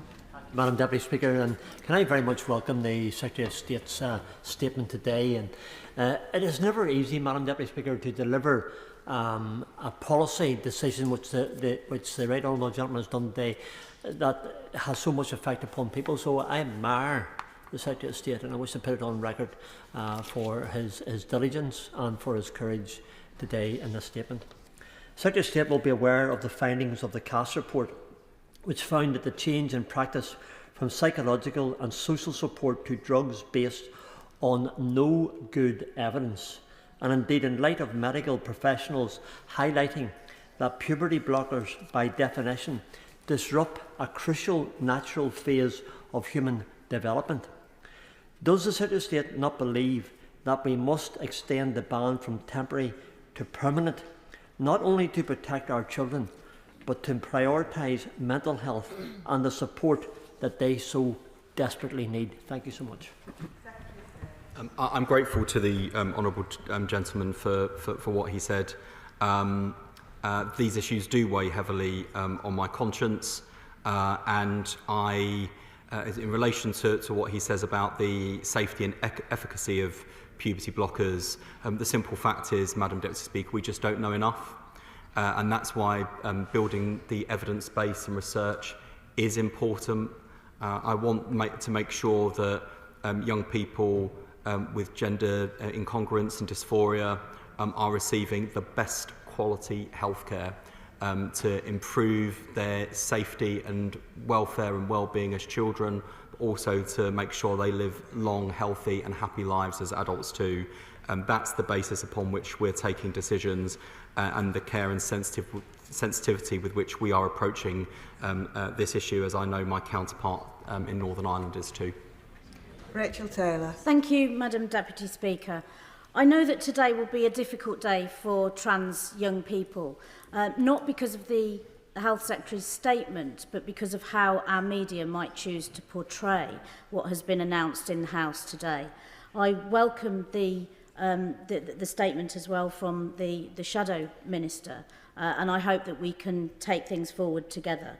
I know that one of my constituents will be upset, but will reflect with his mum, who has been supporting him. He was referred by his GP when he was in year 8 for gender dysphoria. He has still not been seen by a specialist, and he's now in his first year doing his A-levels. He's had to endure going through periods, suffering at school with the embarrassment of that. He decided to stop eating and was then diagnosed with anorexia, because that was the only way that he felt that he could stop his periods and stop his breasts growing. These are the kinds of things that trans young people go through day in, day out. 3.5 years later, it's not good enough that he has still not been seen by a medical professional. And he is in the West Midlands, one of the areas where we're not yet announcing specialist services are going to be extended. I welcome the gravity with which the Secretary of State has dealt with this matter, and in particular he has responded to me when I've asked him to meet trans young people, which he's done. I would hope that we can move forward together and improve the mental health of all of our young people and take this issue seriously and work together rather than make this into a culture war. Secretary of State. My honourable friend demonstrates powerfully why the length of waits that she described in that particular case are simply unacceptable and unjustifiable. And she also details the real pain that is being experienced by young people who are not being seen by the NHS and not receiving the care and support they need. And that's why I'm determined to improve waiting times and improve quality of care. It's also why I think those of us in positions of influence or power, or those of us who have access to the microphone or the pulpit, need to think very carefully about the way in which we talk about this particular group of children, young people and trans people more generally, why headline writers and editors in our media have a responsibility to think carefully about how they exercise their freedoms in the media, freedoms which I strongly support incidentally, but how they exercise those freedoms responsibly and create a culture where we are not adding to the harms of this particular group of children and young people for the exact reasons she describes with that utterly heartbreaking case. Sir John Hayes. Thank you, Madam Deputy Speaker. I associate myself with the remarks from my honourable friend from Beaconsfield about both the tone and content of the Secretary of State's remarks today. I first raised my concerns about the Tavistock Clinic back in 2019 when a number of professionals there resigned because they were so concerned about what was happening in respect to prescribing. And the Secretary of State will know that anyone who raised those issues, and I think of Kathleen Stock, for example, has been treated very poorly, with spite, by some of the militant activists in this field. So whilst I entirely recognise the tone that he's adopted, I know he's a thoughtful and sensitive man, I do have to ask him this. You know, he's been very clear that prescribing practice was inappropriate. People weren't given time to give their full and informed consent. It was an unacceptable safety risk.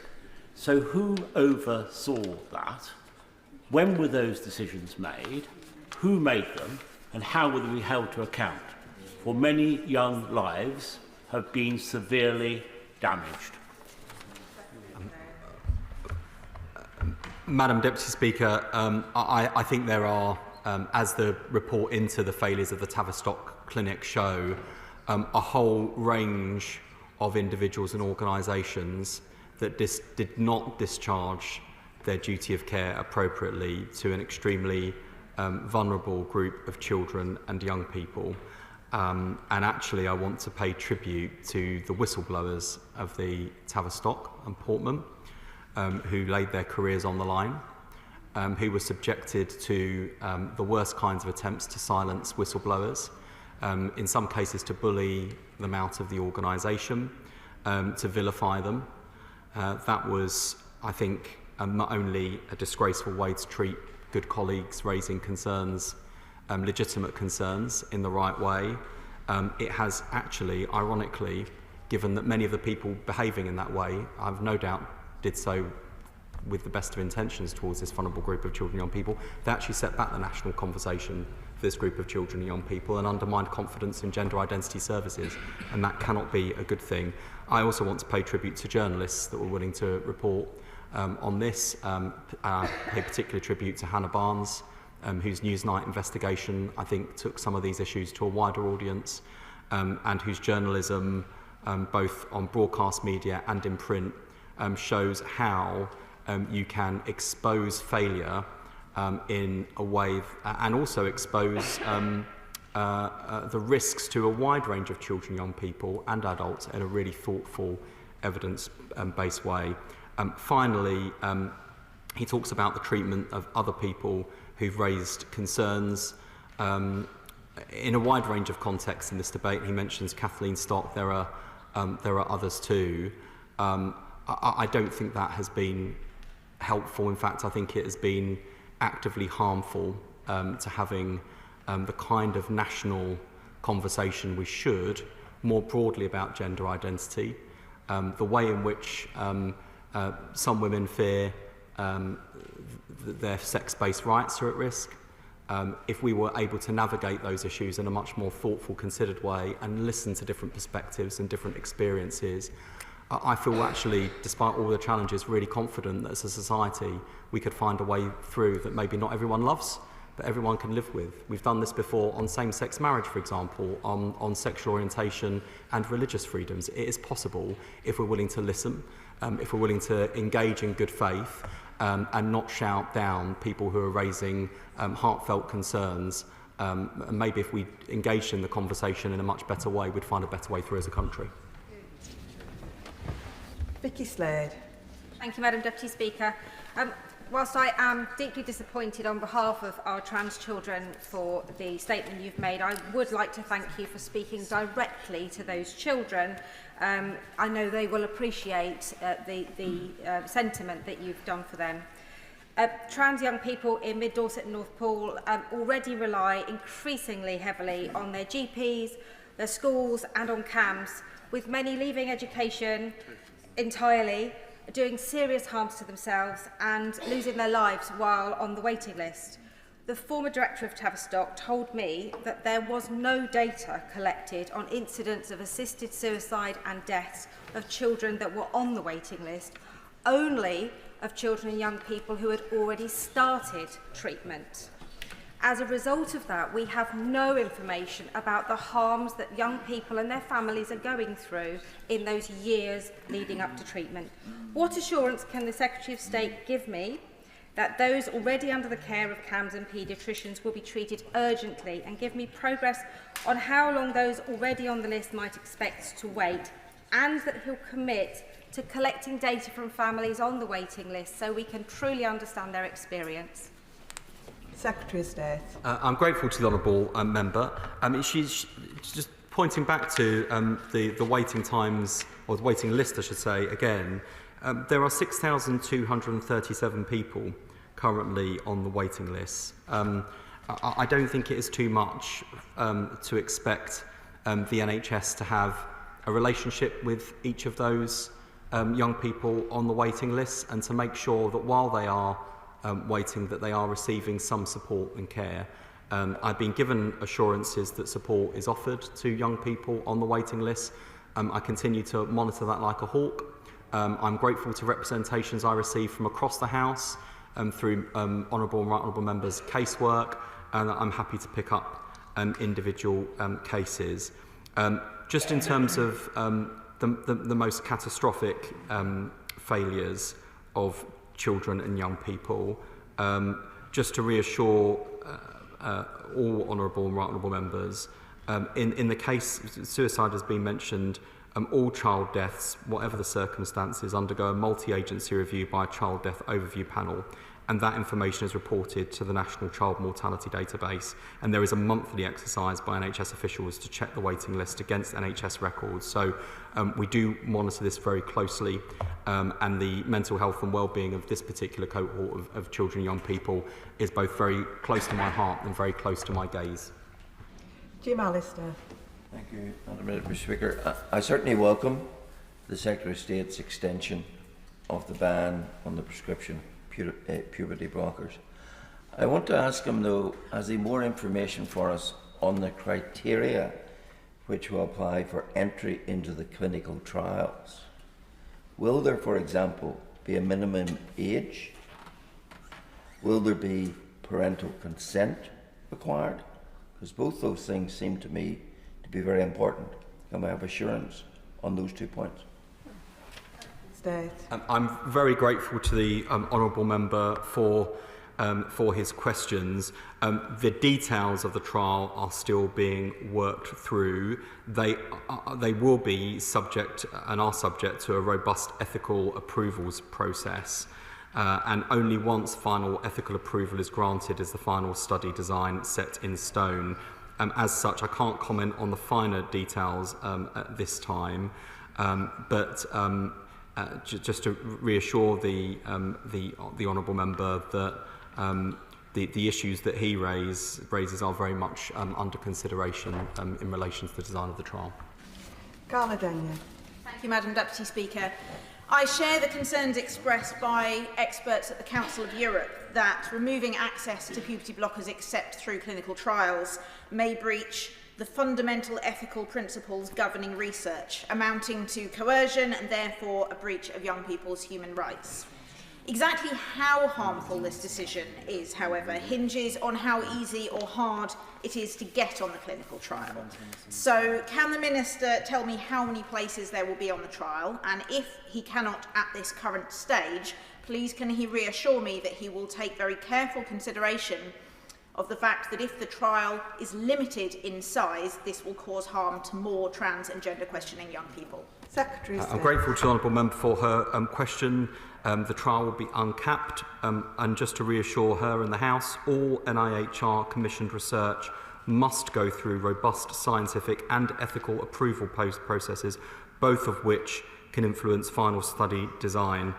So we are absolutely, in terms of the design of this trial, have ethics as an integral part of the approval of the trial.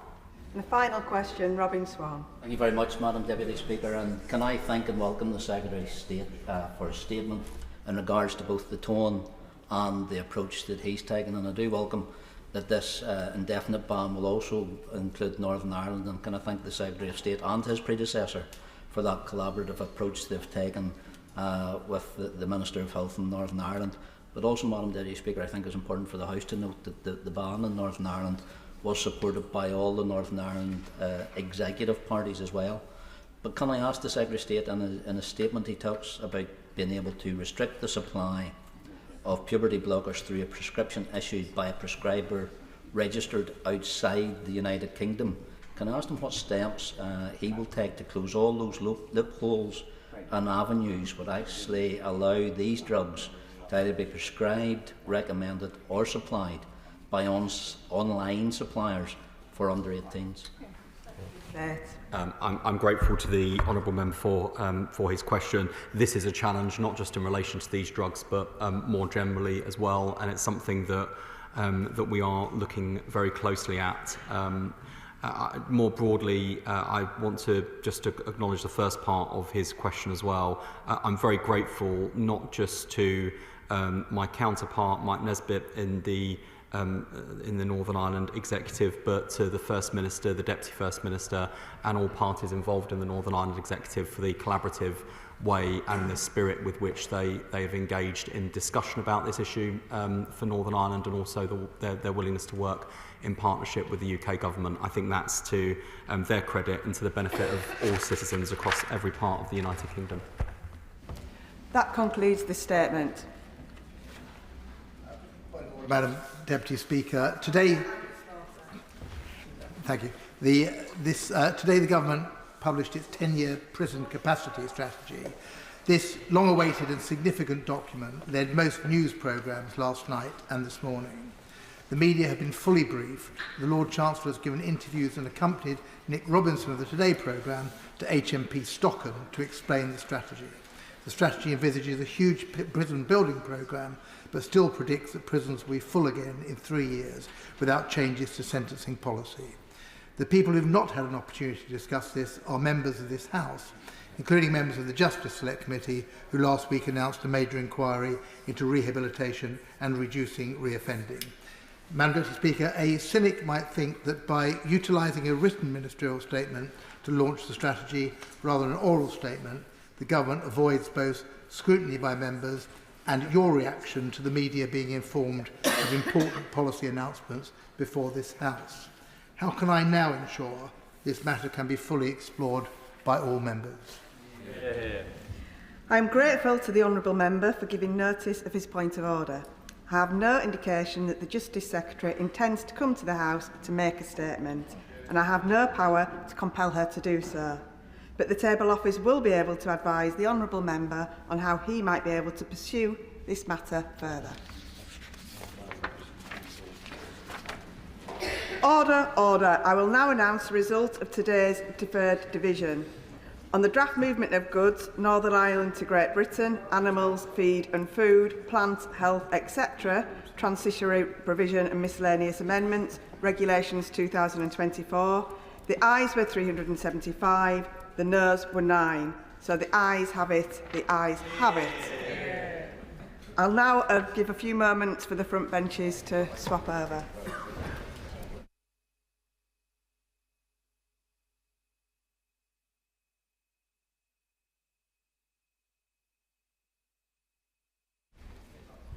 Amanda Martin.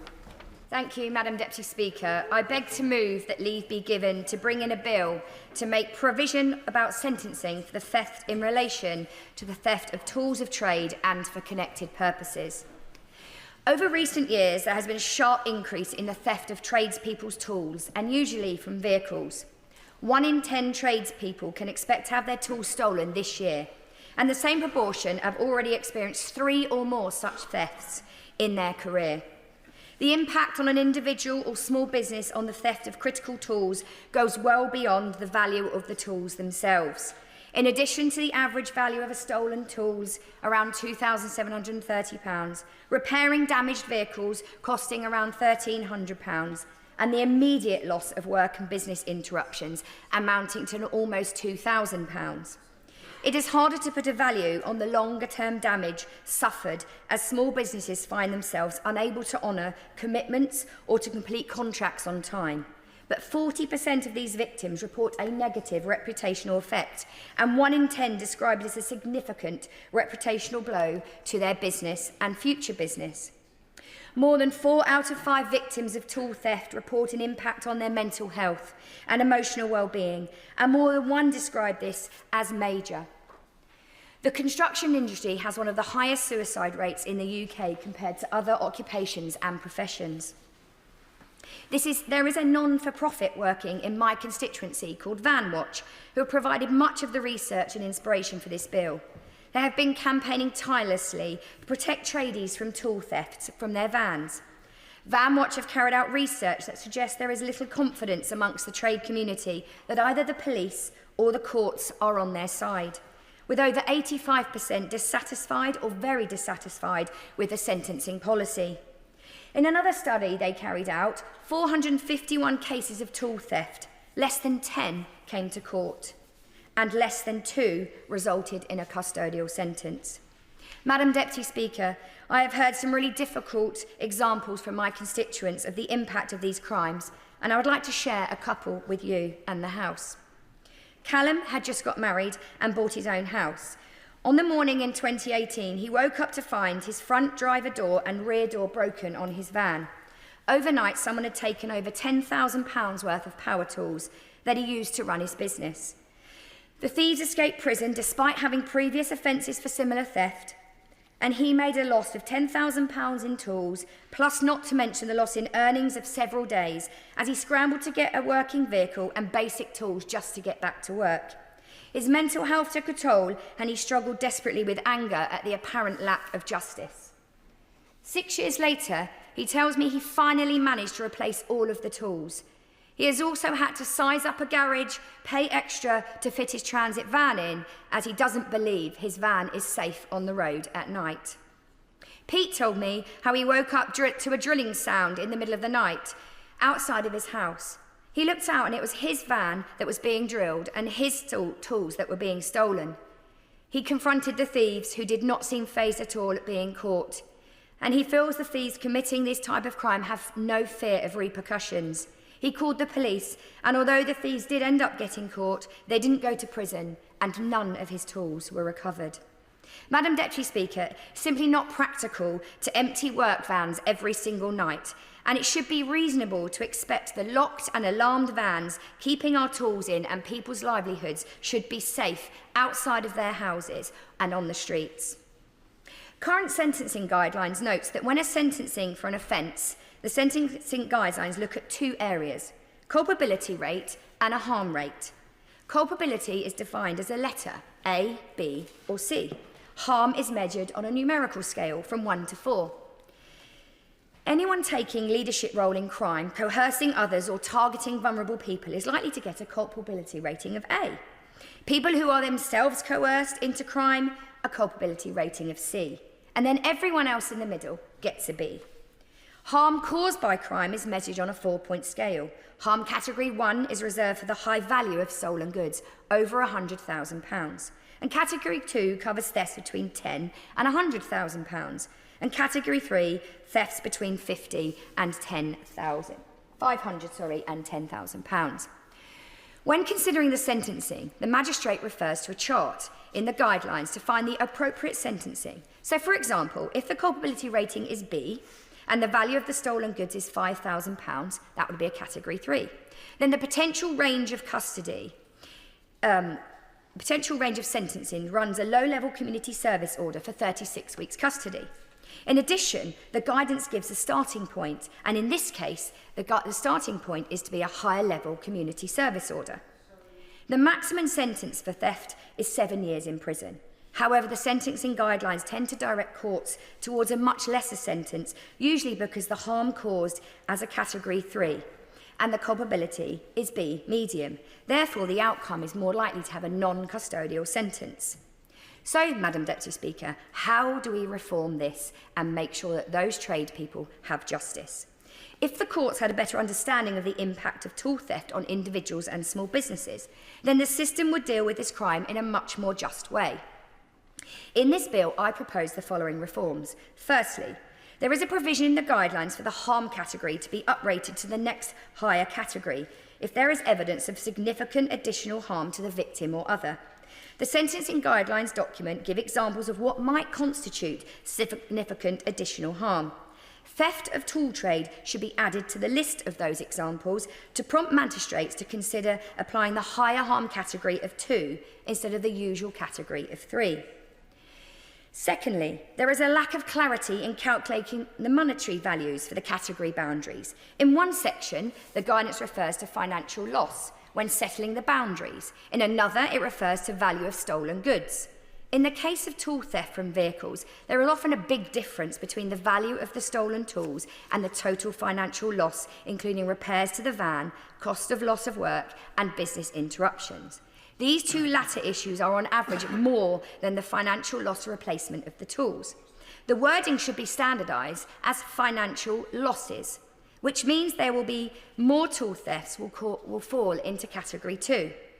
And finally, A crime with a medium culpability rate of B and a category 2 for harm would bring a range of sentencing from 6 months to 2 years in prison, with a starting point of 1 year in prison rather than the 36 weeks community order at the moment.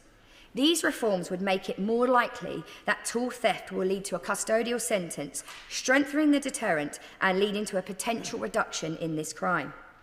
Madam Deputy Speaker, I would like to thank Ray of Van Watch for their considerable and thorough research, which has contributed significantly to the shaping of this bill, and their unwavering support.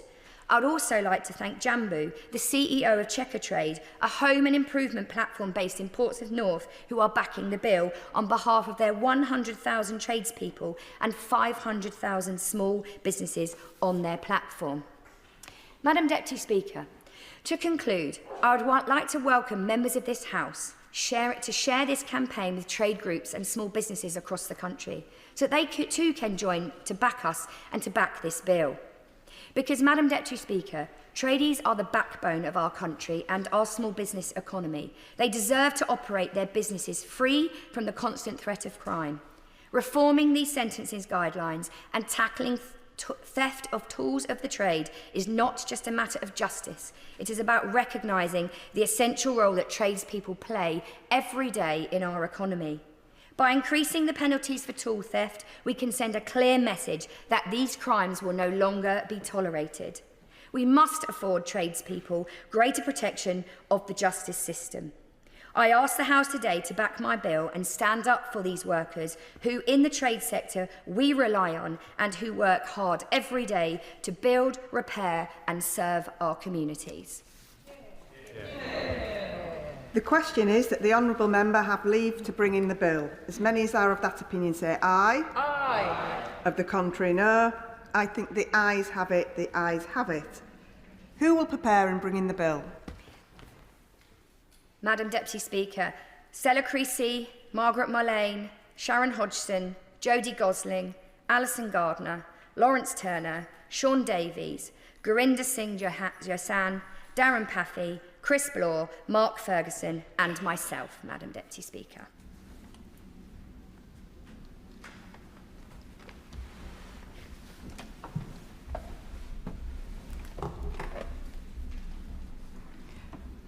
Amanda Martin.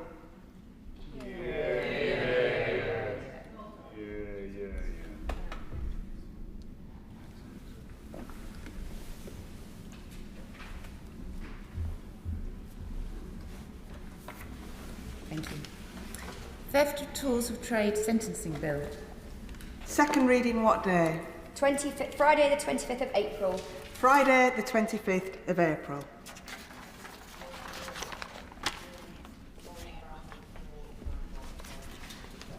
The Clerk will now proceed to read the orders of the day. Finance Bill, Committee. Now. Order. Under the order of the House of 27th of November, we shall now move to Committee of the whole House.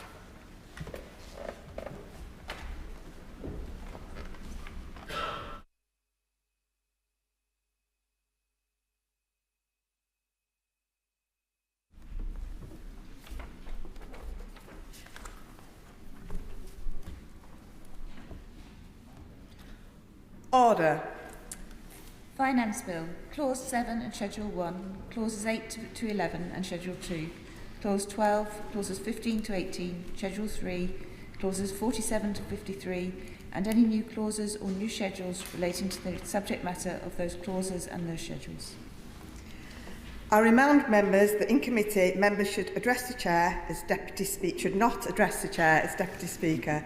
Please use our names when addressing the Chair. Madam Chair, Chair or Madam Chairman are also perfectly acceptable. We will begin with Clause 47 stand part, with which it will be convenient to consider the clauses stand part and new clauses on the selection paper. The question is that Clause 47 stand part of the bill. I call Minister James Murray. Thank you very much, Madam Chair.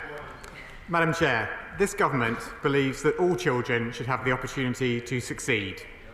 Their opportunity should not be limited by who they are, where they're from, or how much their parents earn. We are determined that a young person's background should not limit what they can achieve, and that is why, despite the dire fiscal situation we inherited and the numerous tough choices that this has entailed, the Chancellor prioritised investment in education at the budget in October. At that budget, the Chancellor announced a real terms growth rate of 3.4% in education funding, including an extra £2.3 billion increase to the core schools budget in England for the next financial year. This funding supports the recruitment of 6,500 additional teachers in line with the government's commitment and includes £1 billion for the SEND system to help the million pupils in the state education system with special educational needs. This government will make sure all children get the high-quality education they deserve, as well as high-quality school buildings, with funding now announced for the school rebuilding programme, as well as for school maintenance as we begin to tackle the school's maintenance backlog.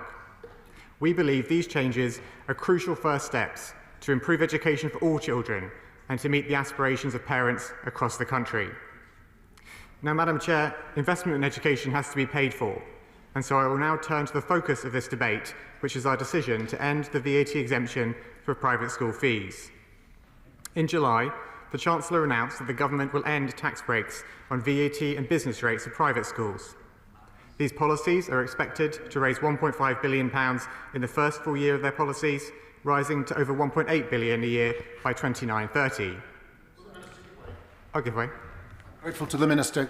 Could he tell us whether the assumptions on and the impact on the market and children being withdrawn from schools has been greater than was expected? And I'd certainly share with him from my time as a Minister that I always found the Treasury rather underestimated the dynamic impacts of policy changes, and I'd be interested to hear his reflections. Minister. Well, thank the honourable gentleman for his question about the impact of these policies on children's education, and I'll come to the details shortly in my speech, but just to give him some overview of the forecast impacts they will have. We estimate there will be ultimately around 37,000 fewer pupils in the private sector. That's both a combination of pupils who will never enter the private sector in the first place, as well as those who will leave. This represents around 6% of private school pupils, and we expect most of the moves to take place at natural transition points, such as when a child moves from primary to secondary school or at the beginning of exam courses. But I will come to that in more detail in a moment. I'll give way. If it is the intention of the government and the minister that this should happen at natural transition points, why did the government make the decision to impose it from January, which, whatever one's views on the merits of this policy, is not really fair, indeed one could say is cruel on the parents affected? Madam Chair, it is right that these changes are implemented as soon as possible to raise the funding we need to deliver our education priorities. Because as a result of these policies coming into effect in January, the policy is forecast to raise £460 million of additional revenue in 24-25. We are ambitious about the state education system, and we want to get on with delivering those changes we committed to in the manifesto. I'll give way. Well, I thank him for giving way, and I must declare that I, like many parents in Surrey, we've chosen independent education for our children.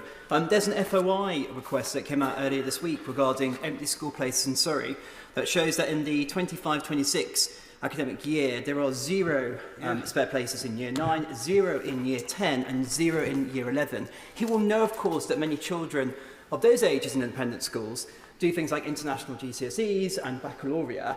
What's his message to those children who have no place and are going to have their exam training disrupted because of his spiteful policy?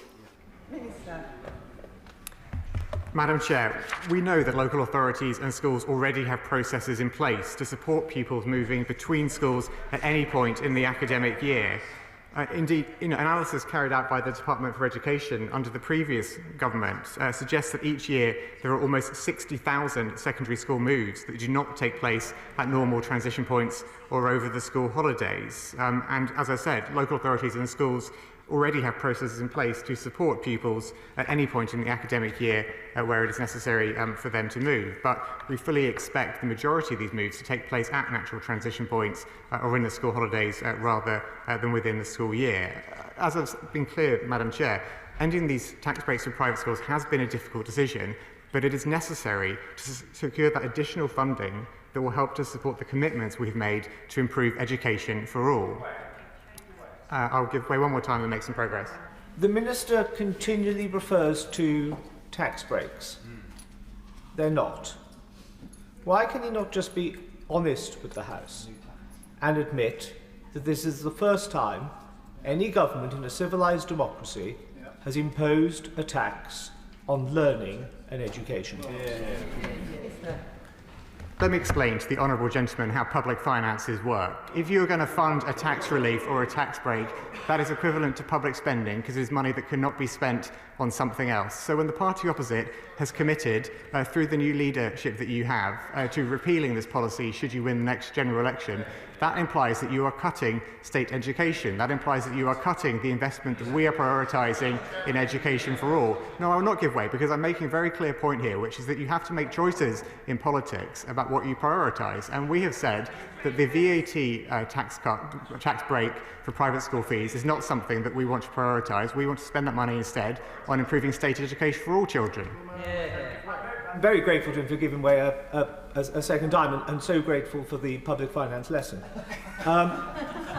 He has to surely accept, however, if there is no tax placed on learning in any sector in the educational landscape across the United Kingdom, it's not a break, because it's not a tax break for one section whilst others have it imposed. This is an imposition of a new tax in the educational sphere. It is not a tax break because no educational establishment pays VAT. Madam Chair, given the record of the Conservatives over the last 14 years, I don't think it is ridiculous to assume they might need some education about how public finances work, given the mess that we inherited and the desperate need for us to restore fiscal responsibility to the public finances. But restoring that fiscal responsibility to the public finances requires us to take decisions. Difficult decisions, but decisions that are necessary to raise the finances to fund our priorities. And we have taken a decision that we will not support having a VAT exemption for private school fees, and we will use the money that we raise to help invest in state education to make sure that the aspirations of every parent across this country can be fulfilled. And that is a decision I will defend every time I'm in this chamber. I'll give way. My constituents of Calder Valley would be surprised that there is no tax exemption on tampons used by close to 50% of society, and yet there is a tax exemption on private schools when it comes to VAT, used by less than 5% of the country. Would he not agree that it is a mark of the priorities of the members opposite that they're so quiet about the former but not the latter?